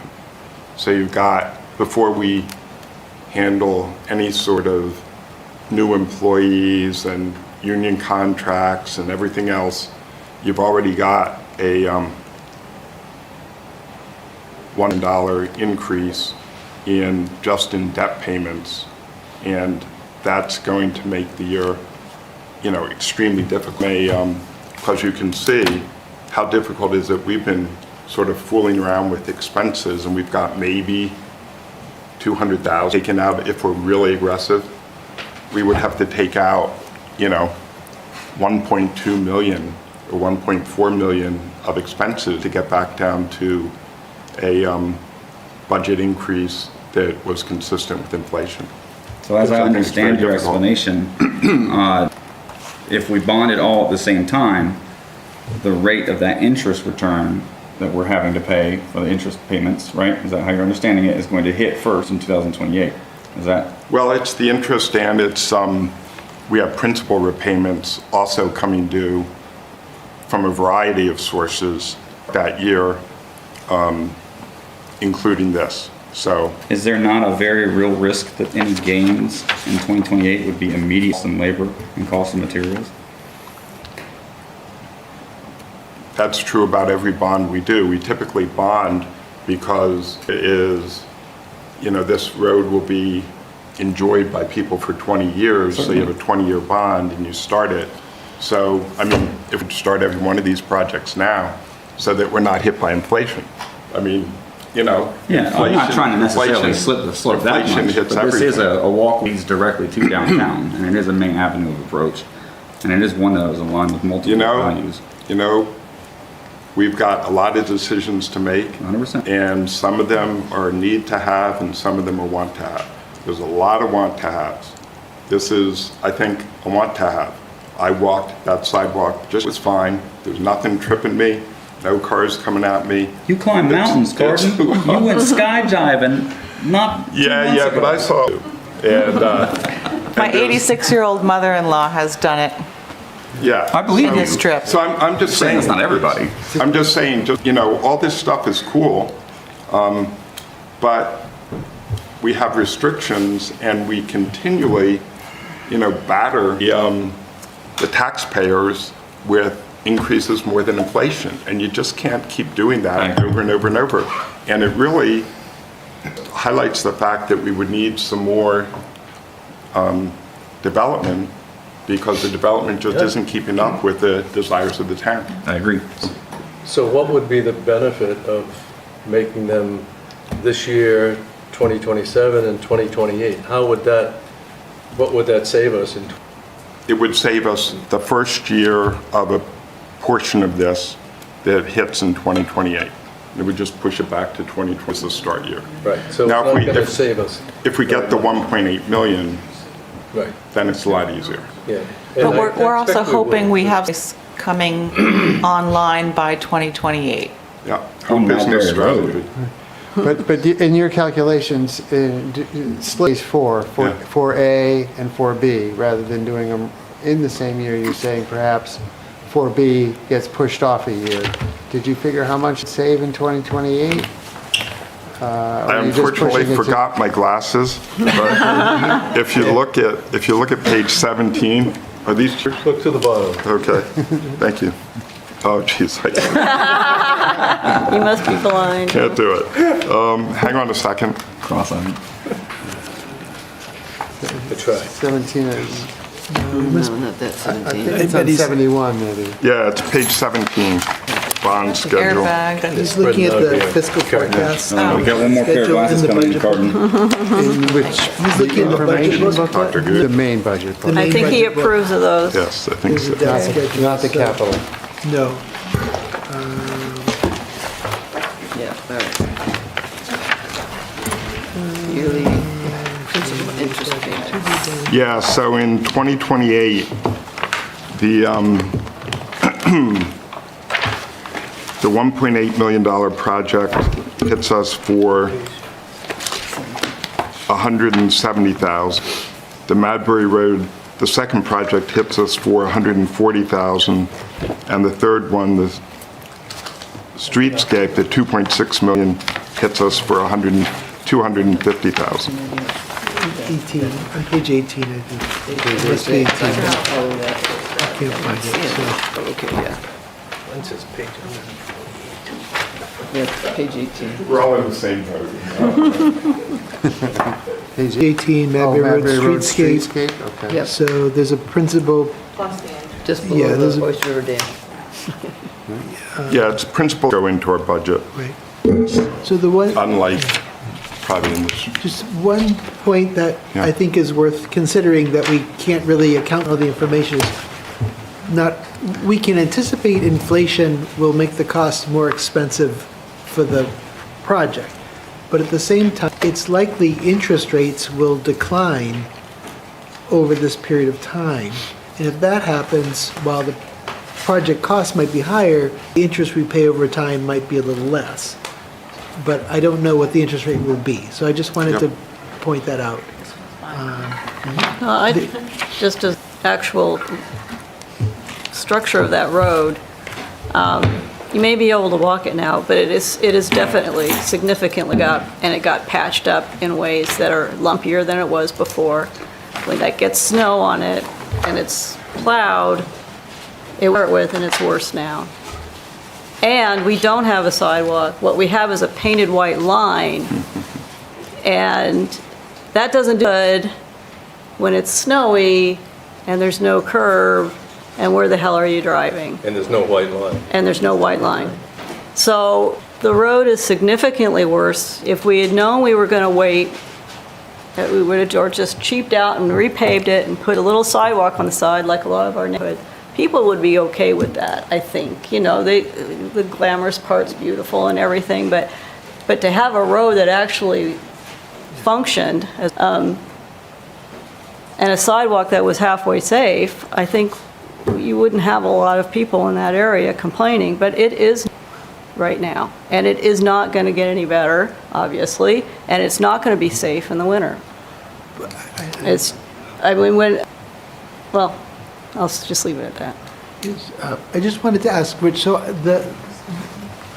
the area of the sidewalk that Councilor came to, I think I heard you say a little while ago that if we were to delay one or both of these phases, then we might go make some incremental improvements to those particularly problematic areas in this interim period. Is that accurate?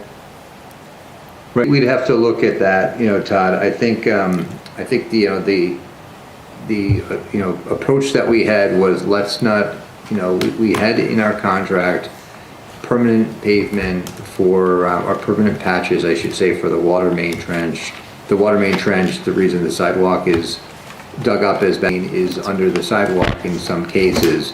So we would look at that and say, what can we do to improve the current condition and install a patch on both the sidewalk and the roadway? And we would probably move forward with that if we knew it was going to be several years before we did any type of construction improvements on 4A or 4B. Because I think the neighborhoods over there were expecting that it was going to be this 2026 construction year. Right, and that's what, we anticipated with the 4A and the 4B approach. But I feel bad about putting money into it and then tearing it up and doing it again. I mean, Right. That's just money down the drain. it's just money down the drain. Yeah. But but to have it like that for 2 years, it just is an idea. I'm trying hard to provide like a balanced perspective. So I think, so Councilor Welch makes a point in terms of the significant impact on the tax rate looking ahead over the next few years. That is factual.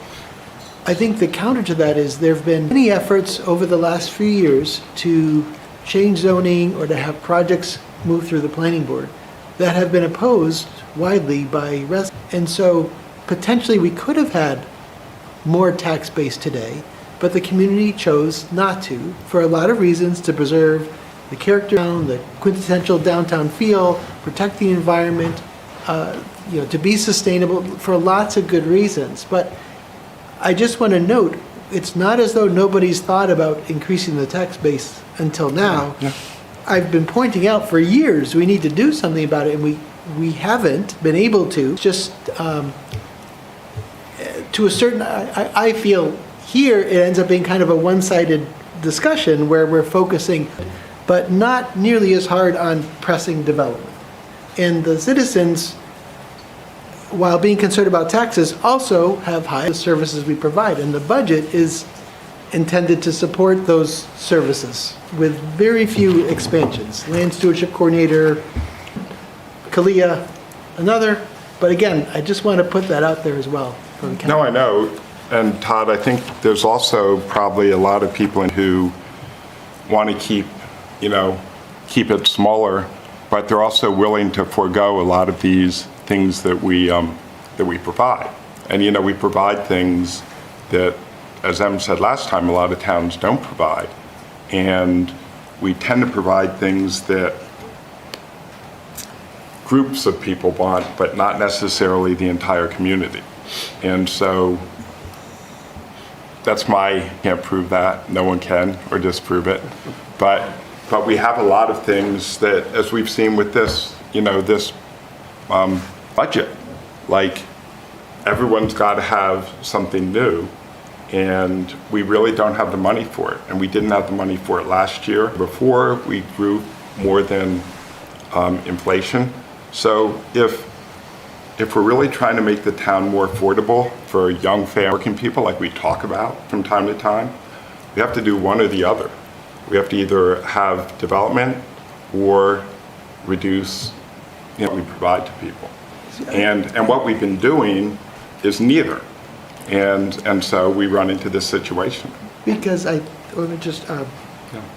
part of the reason is we have residents who will periodically state what Diana Carroll has said in the past, that willing to come here, they knew they were going to pay a little more to live in Durham, but they valued the community, the services, and they were willing a little more to preserve that. And I think the fact that we have a hugely significant increase proposed, that we've been casting aggressively to the community for weeks now, and we had 2 comments at the public hearing, Julian Smith during public comments, Sam, and we received 4 emails today from 3 families on Cedar Point Road. We're not hearing a resounding crisis around what's being proposed. It's relative silence, unless you all are hearing more, but we're not getting the feedback here. Todd, And usually we do when people are concerned. I want to reinforce your point about the tax comments. The folks that came to public comment said, in quotations, I want to pay more in taxes, and that's okay. That is the people that came. It's everybody, and obviously 18% is a freaking hit, and 13% 3 years later is going to be a hit, which is why we have to fight forwards and not curb our ability to grow. And I'm really glad we're having this conversation, and I encourage us to have it, because if we approve these Madbury Road projects, there's another big increase coming that I won't be able to do anything about unless we start to cut services staffing. Yeah, I was going to say we have, oh, go ahead. I was just going to say that I think that we have heard from residents that, that people have not wanted to make the sorts of zoning changes that would allow more development. I don't think it's fair to burden on our residents when this is something that they cannot choose to scale back on. And you've said I floated what this is going to look like at my book club, and people were joking, not joking, about getting second jobs. I think that we have comments, but I can't see a reality where an 18% budget increase is okay. And I think that what we can do and what we should be doing is we cut services right now, and then we hear from people next year, okay, what do they want to do at that point? They've seen what fewer service like. Would they rather have more services back or continued projects and increase the tax base? Or would they rather continue to have the tax base kind of as it is and restore some of those future projects? But until we give them that reality to make that choice, that it's been hypothetical, but what we can't continue to increase the budget over inflation. Increase the budget over inflation. Well, Councilor Grant, you have another chance to say. Talked a lot about priorities, and those are the safety. So you got fire, police, roads, trash, according to Cardin. According to Cardin. But in the end, safety on the roads is important. Fire and police are important. Maybe cutting library hours, getting rid of the committee, department. I don't know, we could cut out a whole bunch of other things. What's it going to add up to? Library budget's really not that much. Rec pretty much pays for itself. So what are we going to cut? No, it doesn't pay for itself. No, it doesn't, but it does the weird part about this town and Rec with Rec is that where I come from, schools paid for after-school programs. And we have somebody managing an after-school program and does a great job, but that's also not the responsibility of the school system. All we're going to do there is shift our taxes from one budget to the next. But anyway, go ahead. There is shift our taxes from one budget to the next. But anyway, go ahead. I was just going to say that any decrease in tax value that we might accrue from cutting services is going to disproportionately impact the folk in the first place, one, and we're still going to be making them pay more. So they're going to get less than what they're used to and still be paying over 10% or 15%, because we're not going to cut it down to flat. We're not cutting it to an increase in 5%. The best we're going to do is probably a reduction in 3 to 5 total per so. Was that 13% best case scenario? So I'm paying 13% more and I get less for my dollar, and I'm still not making ends meet, and there's no future projections of the taxes going down anyway. It's not a realistic solution. I understand that we want to make it affordable, but that requires that we require that we chop off fingers and toes. You know, one thing, if I might add, that we're not talking about is that growing is probably shrinking. Because, so we have an infrastructure that we've set up that kind of was on the idea that the town would keep growing. And, you know, in the future, we'd have more and more development. But UNH is declining, and it's going to decline until, I think they told me 2031, and that's going to have some impact on us. It already has, if you look at, you know, the value of student housing in Durham. So at some point, the council has to come to the realization that until the town grows, perhaps the infrastructure that we have is too big. No, it's only, what was it, 2,000 houses or whatever that are carrying most of the tax burden. And I think It's we not very big. can think strategically about what services, I mean, adjusting library hours, I'm saying, you know, maybe Madbury Complete Streets is delayed. As much as I love that project, you know, anything this next year, we start up again in 2027, or, you know, we look at, you know, trying to trim a little bit so that we don't expand. That sort of thing is not going to impact our most vulnerable residents. And while Rich on the line, I wanted to ask about the road program. Again, just looking, are there places at all that can be deferred, delayed? So the road reclamation projects, I mean, I know you have a long-term schedule for all of the roads in Durham. Is there It's like a $500,000 there. I had that. thing there that can be pushed, perhaps? As well as on Jenkins, and then a secondary court, once you do a work, is there prohibition from doing work in the road after you've paved over, you know, so if we do that to Jenkins Court, is there a time limit before anybody can build on Jenkins Court and tie into the utilities and cut back into the? We have a 5-year moratorium Right. that prevents the roads from being cut and having significant impacts on their longevity. And that would be typical, I would think, 5 years, right, as road That's programs pretty go? much just, that's a standard, you know, around most towns with a 5-year moratorium. So we know one property just sold that is adjacent to Jenkins Court, and we know another may be for sale if it isn't already for sale. If we did this road program into the Jenkins Court utilities? No, that's 27, Joe. That's in the 27 plan. So, and we've pushed that out originally in a 26 plan, earlier version, and we pushed it out for just that reason. We understood that there was a lot of activity that was taking place. So we thought that we wanted to push it out to 27, and we could push it out to 28 if need be, or even beyond. You know, it's just, as you folks know, you know, we have a very kind of strategic approach to our road program that involves condition, you know, and some software, it's called Street Logics, that allows us to look at roadway conditions, prioritize, and really align that with some of the utility replacement work that we do.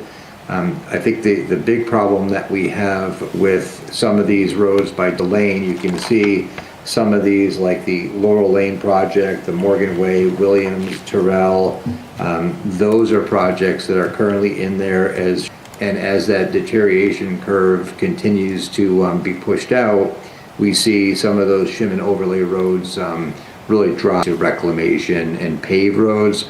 And that's the issue when you start looking at and making an investment of $2 a square yard to make an investment in reclamation a couple of years later at $10 or $11 a square yard. That's where you start looking at some costs based on the fact that you haven't done, you know, haven't made the proper investments early to push that deterioration curve to the right to continue to make improvements before it gets to full reclamation. And we've tried over time to set more or less a set amount for the road program. Years ago, it was $450,000 a year.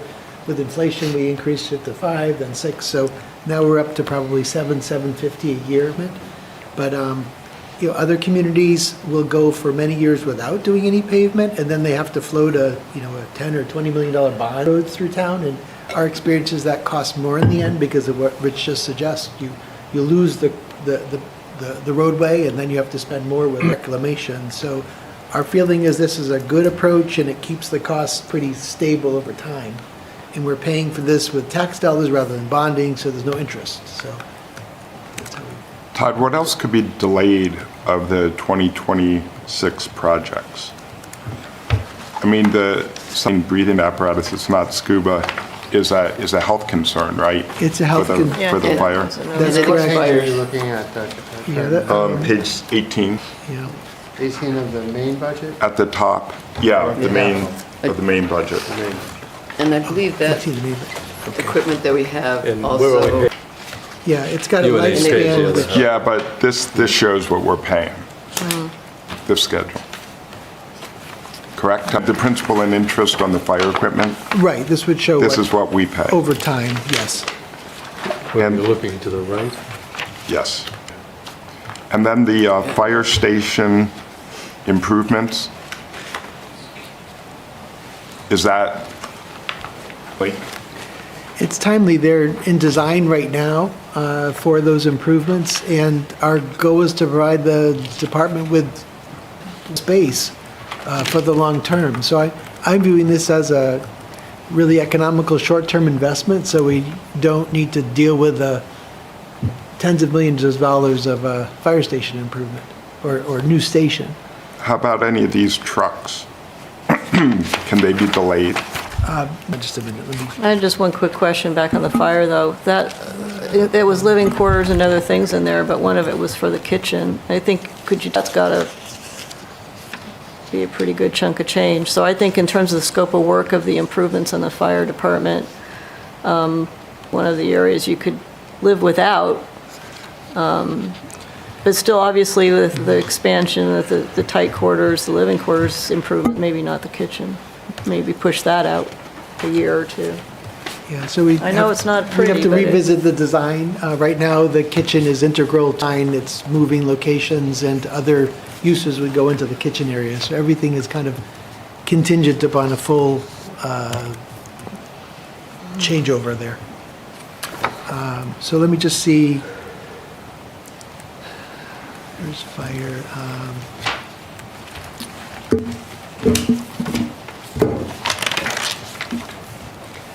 I'm just going, on page 1, we see let's see, page, you can look at all the projects slated for 26 that are CIP items. So the IT equipment replace, we should do, that's really an operational requirement. The police department, we have one vehicle that we're replace. We're behind schedule already, so we're just suggesting one rather than two vehicles, so I would recommend with that program.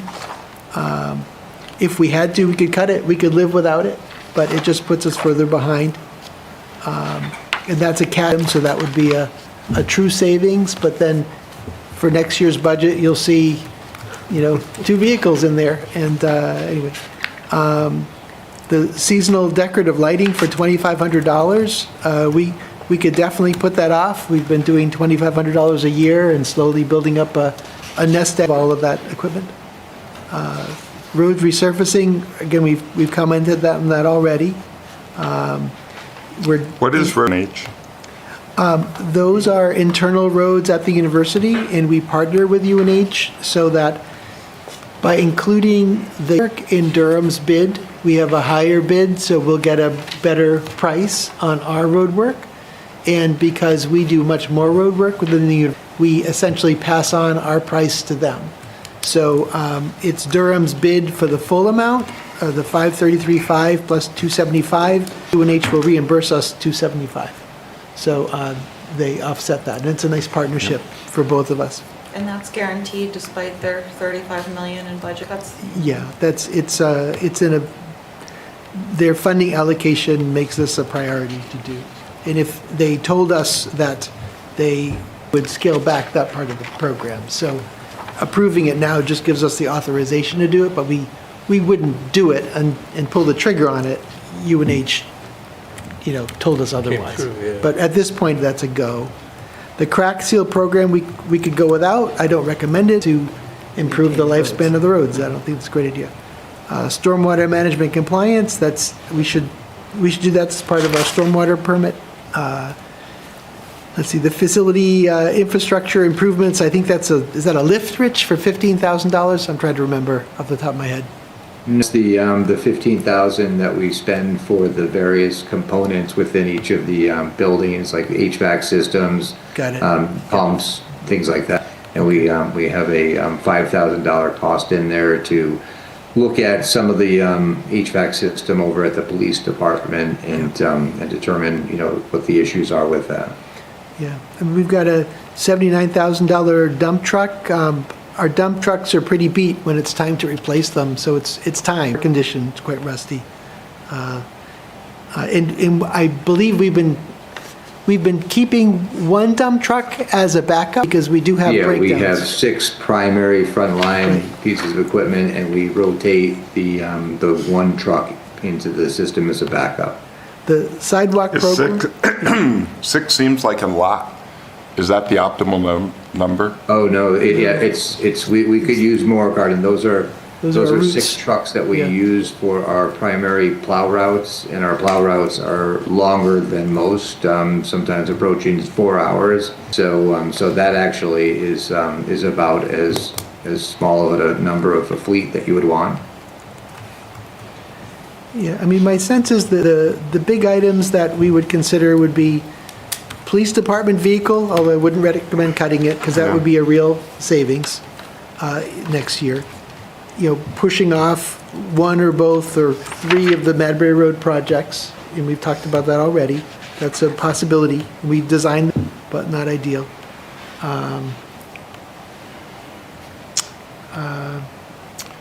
Just looking. And then the next page, the ones done by the refrigeration system, that's paid for by the rink, right? Not by. That's correct. I mean, it's still us, but it's the rink. The rink revenues covers it cover, itself. yeah. That's correct. Yep. That's right. Right. And that was one of the emails we received today from someone on Cedar Point Road said, well, we should charge more for the rink and then bring that money to the general fund. And they don't understand and have no reason to understand that we operate the rink essentially as a standalone entity and it supports itself. The tennis pickleball court is certainly something that's a want, not a need. Yeah, we could be concerned there, with that crack, and it will just get worse. I'm just wondering, can you play tennis at the UNH tennis court? They're always empty. I Why do we don't need our know. own Can courts? can residents play tennis at the UNH courts? Looking at Rachel Kozowski. I've seen people there. I know they can, I do. In the high school. I believe And the in the high summer, they do allow, but during the school year, no. And then there's always the parking restrictions. Sorry. There's a parking issue, yeah. Yeah. And what about the high school? Those courts are empty all the time. Yeah, the high school, when school's not in session, Yeah, you I can mean, play. Yeah, on the weekends, gates, Can I steal that? you just have to walk in, To my knowledge, yes. but nobody's using them. It's interesting. At least, maybe it's because it's gotten cold out. but- Yeah, and I wanted to know, while Rachel's here, Parks and Rec does a great job, but, so there's a little bit of a disconnect. I think we're concerned about ensuring Durham is affordable for families. And then we talk about the big 3 services, police, fire, and patrol, maybe not all the others. I think the reality is, for those people who are on the, Durham actually is a fairly affluent community. People are paying a lot of money to buy here. And quite candidly, I don't believe Durham will ever become an affordable community in the way a Rochester or a Somersworth or a Dover is. It's that our land prices are high, it's highly desirable, we provide a certain something that drives people here, and that's why prices are escalating so significantly here and through the seacoast. It's highly desirable. But what that means for lots of working families is that they have choices to make during the summer for their kids. Residents have the luxury of sending their kids away to expensive camps, to exclusive experiences of things. But the people who don't, they're looking to Parks and Rec to provide quality, safe programming during the summer and during the school year as well. The library as well, both. And so I think it's important to keep in mind that those two services are kind of the soft side of Durham. They are very important services to those residents who don't have the means to just go outside and do what they want. So that came to me as we were talking about it. It's 10:29. Do we want to extend this? I make a motion to extend the meeting to 11 o'clock.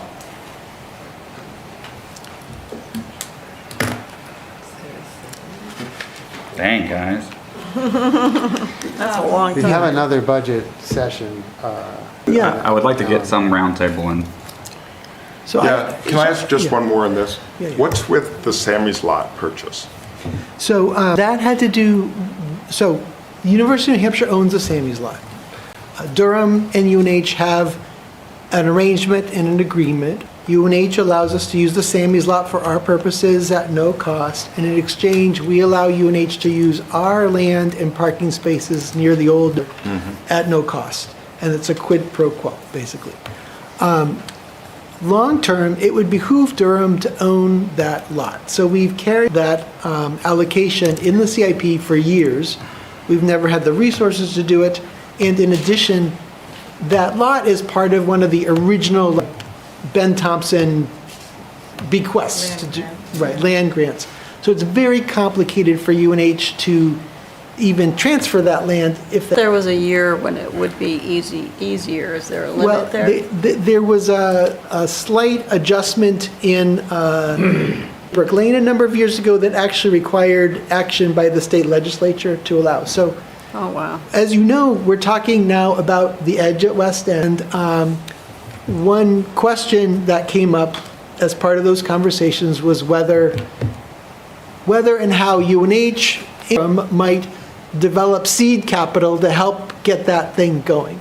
And so UNH came to talk with me 2 months ago, a month and a half ago, to say, look, if we, UNH, were to sell Sammy's lot to you now, we could potentially take those revenues and put them into the edge. That would be some found revenue, because they're looking at ways they can reduce costs and raise revenue. And I said, we could certainly talk about it, but just know in the past it was like an act of God to make such a transfer. So you make sure that you have time with the current legislature. But in anticipation of maybe an interest in doing so, we'll move it up in the CIP. So at UNH subsequently, they looked into it and they got back to me to say, it's not a good time now. So we could definitely push that back. That's the rest. We need to extend it We need a to 15. So there was Quarter not a second to extend it to 11 o'clock. I move we extend it to 10:45, so it's only 15 more minutes. I'll second that. Councilor Red. Treasurer, aye. Aye. Cardin Wells. Darrell Ford, nay. Sunny Bell, aye. Joe Friedman, aye. M. Friedrichs, nay. Robin vote aye. Heather Grant, aye. So we want to move on to the roundtable, and we're going to have more discussion on the budget, and there is another session. Any other questions for departments, or are we done with them for the I think we should give them their time. Yeah. Yeah, I think they don't have to hang out. If we can ask during the week through email, Yeah. maybe go through Gail. Please don't make them come back. Thank you so much. Thank you, guys. Fourth, then what is the next? December December 1st is the next meeting. And December 8th. And the December 8th would be the budget hearing, or the budget, further budget discussion, And then the if we 15th. need it. Yes. Yes. And I just want to note that Gail Jablonski spent her birthday with us this evening. So happy birthday, Gail. I am so sorry. Happy birthday. November. Happy birthday to you. It's gonna run out now. Good try, good try. Thank you, Scott. Just one more comment on the budget, and I think I brought it up. There are properties in Durham that there is a possibilities to continue to look at Durham-owned properties for sale. I think I brought up last Durham Point Road. There's a property over there that Durham owns. I'm trying to figure out what the address was. Where did I put that? Anyway, still think that that's something that could be reviewed. I think in relation to that, we could possibly do 66 Main Street in the Pettybrook lot too. There is interest in it from outside parties, and it's something the council, I think, consider.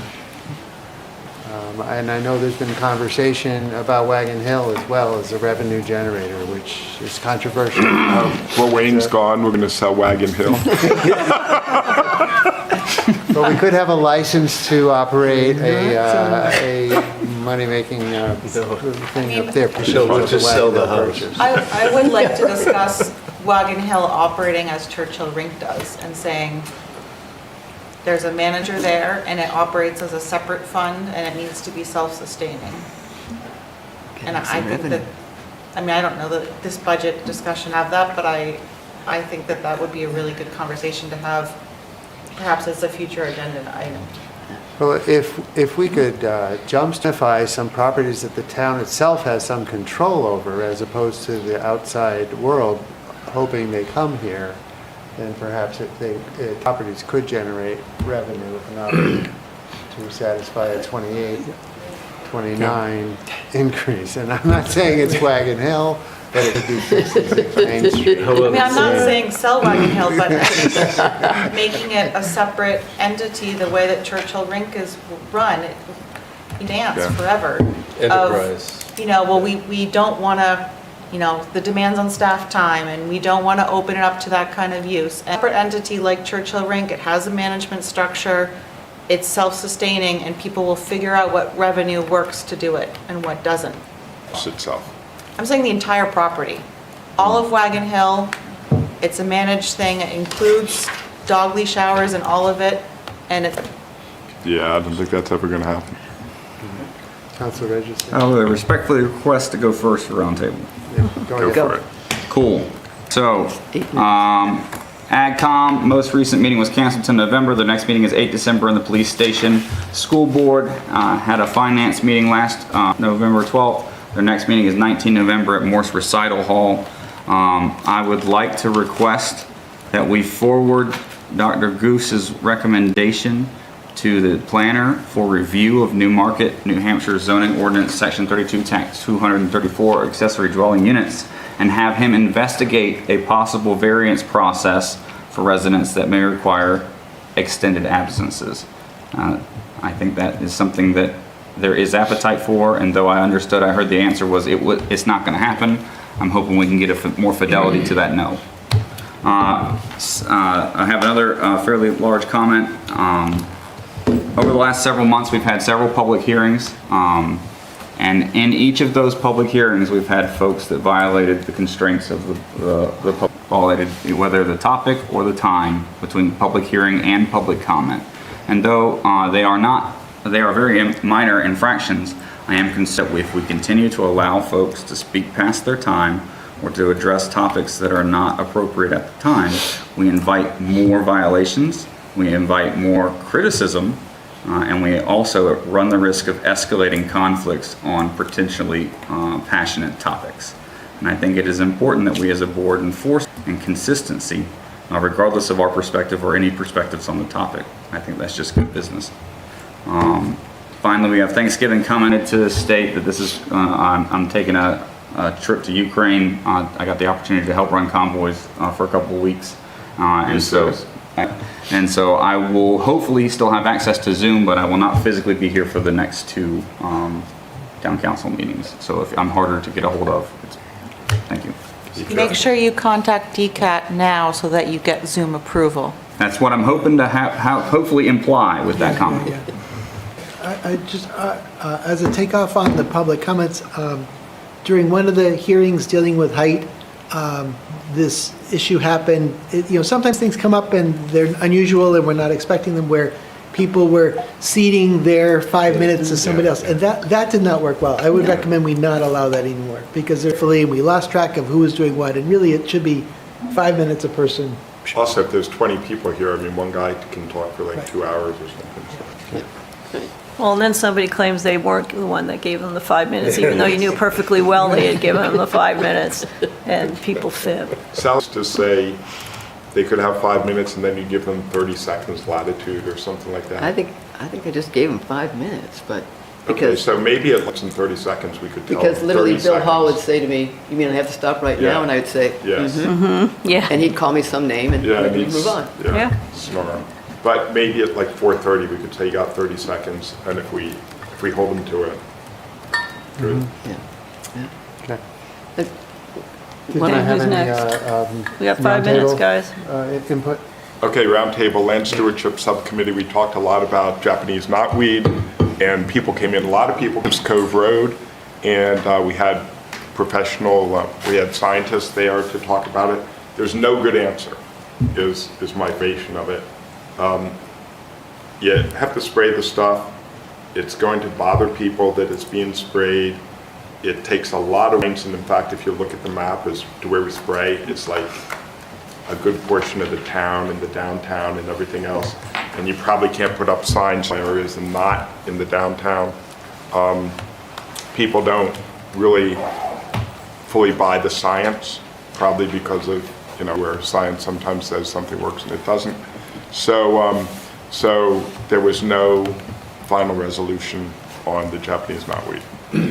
They're making kiosk design, trying to get kiosks for all the town properties, particularly where there's trails, and they are kind of narrowing down their choice on it. I'm good. Don't think there's anything from IMAC that's vital to share. I would say, as someone who's been sitting at this table this evening and being services that we should cut, I would hope that someone would come to the next meeting with the list. So we're not creating it or thinking about it while we're here. Come with the checkoff list. Hey, I think we should cut parks, whatever it is. Bring the list. If there are serious numbers you're talking about, I want to hear the list. We're too much talking about generalizations. I want the specific list of where we want to cut. You may recall when we worked on goals, I asked this exact same question, that we needed to have the difficult questions, and we put them off until now. So now I want to know, what is it you have in mind, and I want the specifics, so I know what we're talking about. Sally, can we email them to you before next Monday? Email them to the group? If you want Or to is that not good? email them to the group ahead of time. Well, so the next meeting will be December December 1st. So I think if you want to email them in advance, but we shouldn't talk about them until now. And the best thing would be actually maybe I'll collect them all and at one time send them to all of you. That'd be great. The responses that were given today in the Excel format, by the way, did not print well, and if they could be presented better. Yeah, couldn't print them out. You couldn't print them. And the same with the response to Carden on this Excel spreadsheet was like to font and Yeah. couldn't see it. Yeah, So just so you know. I had a magnifying glass. And glasses. All right. DPR, we had a good report from the chair, Leach. The Economic Development Group is meeting again on December 2nd. And on my other comments today made about the 48-foot versus 42-foot, which was passed, are real comments, to give the flexibility of 48 feet on 4-story, I think would be very important. And I don't see a reason to really limit it back to the 42 feet, which just give the flexibility. Not everybody's going to do it, but it gives the flexibility of a modern building, which is 12 feet between, just say that as well. And we want development. I don't think we need to constrict it to something that isn't a modern building. The board is reviewing that ordinance. Good. Okay, thank you. Yes. Speaking of repeat sort of violations of behavior, I am concerned that, has the town been out yet to the 1921 Main Street to look at what was done with the ground there? And I am concerned if there was a violation at all, especially if it was in our wetland overlay district. We're now seeing a pattern of repeat violations and And I think that that is setting a dangerous precedent. So So I'm, you're talking about the woods behind the bell Churchill. tower? correct. So Michael Barrett's been out, indication of town ordinance there. And I went out there and Yeah. I walked it. I Yeah. didn't see what. I walked it as well, Yeah. and it's really hard to think because everything's Yeah. gone. Yeah. So Right. I'm not sure, did they pull grass out, whatever, but It wasn't- I see that they had scraped anything off. Yeah. Right. I'd like to make a motion to extend the meeting to 11 PM. I'll second that. How shy. Darrell Ford, nay. Sinadell, aye. Joe Friedman, aye. M. Friedrichs, nay. Robin vote aye. Aye. Aye. Kurt Fisher. So anyway, we haven't detected any violations of local ordinance at this time. Okay, but I'm glad to hear that someone has been at distances and all of that. And is there also some thought that New Hampshire DES would also come and take a look or not? Not unless we ask? Yeah, the concern. Yeah, Yeah. not unless we have a That's concern. possible. Yep. Okay. It doesn't qualify for an AOT permit. Right. No, no. not It's not there. alteration of terrains. I mean, It might be Right. if it was 100,000 square feet, but it's not. Any other comments? Councilor? Oh, I'm sorry, I'm going to have to, we have a family situation developing at home, so I have to, this is the latest I could Godspeed. push things out. yeah, right. Councilor Vogt? Going to make it quick. Human Rights Committee on December 9th, 4:30. Nice job by Michael Klein tonight with the Energy Committee. I'm going to do my best, Bob Barker. Come on down to the Energy Committee. We meet on December 2nd at 7 p.m. Thank you. Councilor Okay, Grant. Planning Board. We did have public comments from Roger Hayden as well at the Planning Board. And because Riverwoods was also there at the time for their last presentation, and then, we did approve their stuff, but the architect would read. In fact, Julian Smith had actually specifically asked the architect a question regarding buildings, and his opinion was in terms of our need for more housing, et cetera, et cetera. And the Riverwoods architect said, oh, so what you guys were just talking about previously, yes. And he said, yeah, 42 feet isn't going to do it. He said, he was very specific that he agreed that the 42-foot height of a four-story building isn't enough. Okay, that came from the Riverwoods guy, He just actually- as an opinion. He actually said 44 feet is a minimum. And then he was asked the height of the four-story buildings that they're building as Phase 2 at Riverwoods, and they were like, I can't remember now, but I think to the middle of the roof, they were like 59 feet. Yeah, well, they're, you're dealing with real luxury apartments over there, but. Yeah. Yeah, and I think what he did, 45 minimum before the roof. Yeah. And so that's not even accounting. You said those were luxury apartments. That might Well, be I'm s- saying that, Riverwoods is But, going to have. but we're also saying in this, we're hearing that we might want pay some taxes here. Yeah. Let's see what else. Oh, okay, so we had a subdivision on Jenkins Court, so the owner of the buildings there between 12, 14, and 16 Jenkins Courts, he's subdividing that. Looks to me like at some point he's probably for potential sale of part of his block there. So there's a public Is that hearing that's Peter set for that. Huh? No. Is that Peter Murphy? No. No, it's, I can't remember. Tom Christie? Tom Christie. Okay. We have a 3-lot subdivision at the Dame Road, Durham Road area out there. More houses out. Maybe. Maybe, Yeah. maybe. What, we have one last? Let's add some stuff to the budget. And that's got a sidewalk set for that, for December 6th. And Mr. Selleck? Just to note, we've been very busy with working on a payment in lieu of taxes or pilot agreement with Riverwoods, and budget, and a host of other miscellaneous things. Busy time. Mr. Chair, I make a motion to adjourn. Second. All in favor, a show of hands? Aye. Opposed? We are adjourned. Thank you. Curtis, tell us more about what you're going to be doing. So it's actually a pretty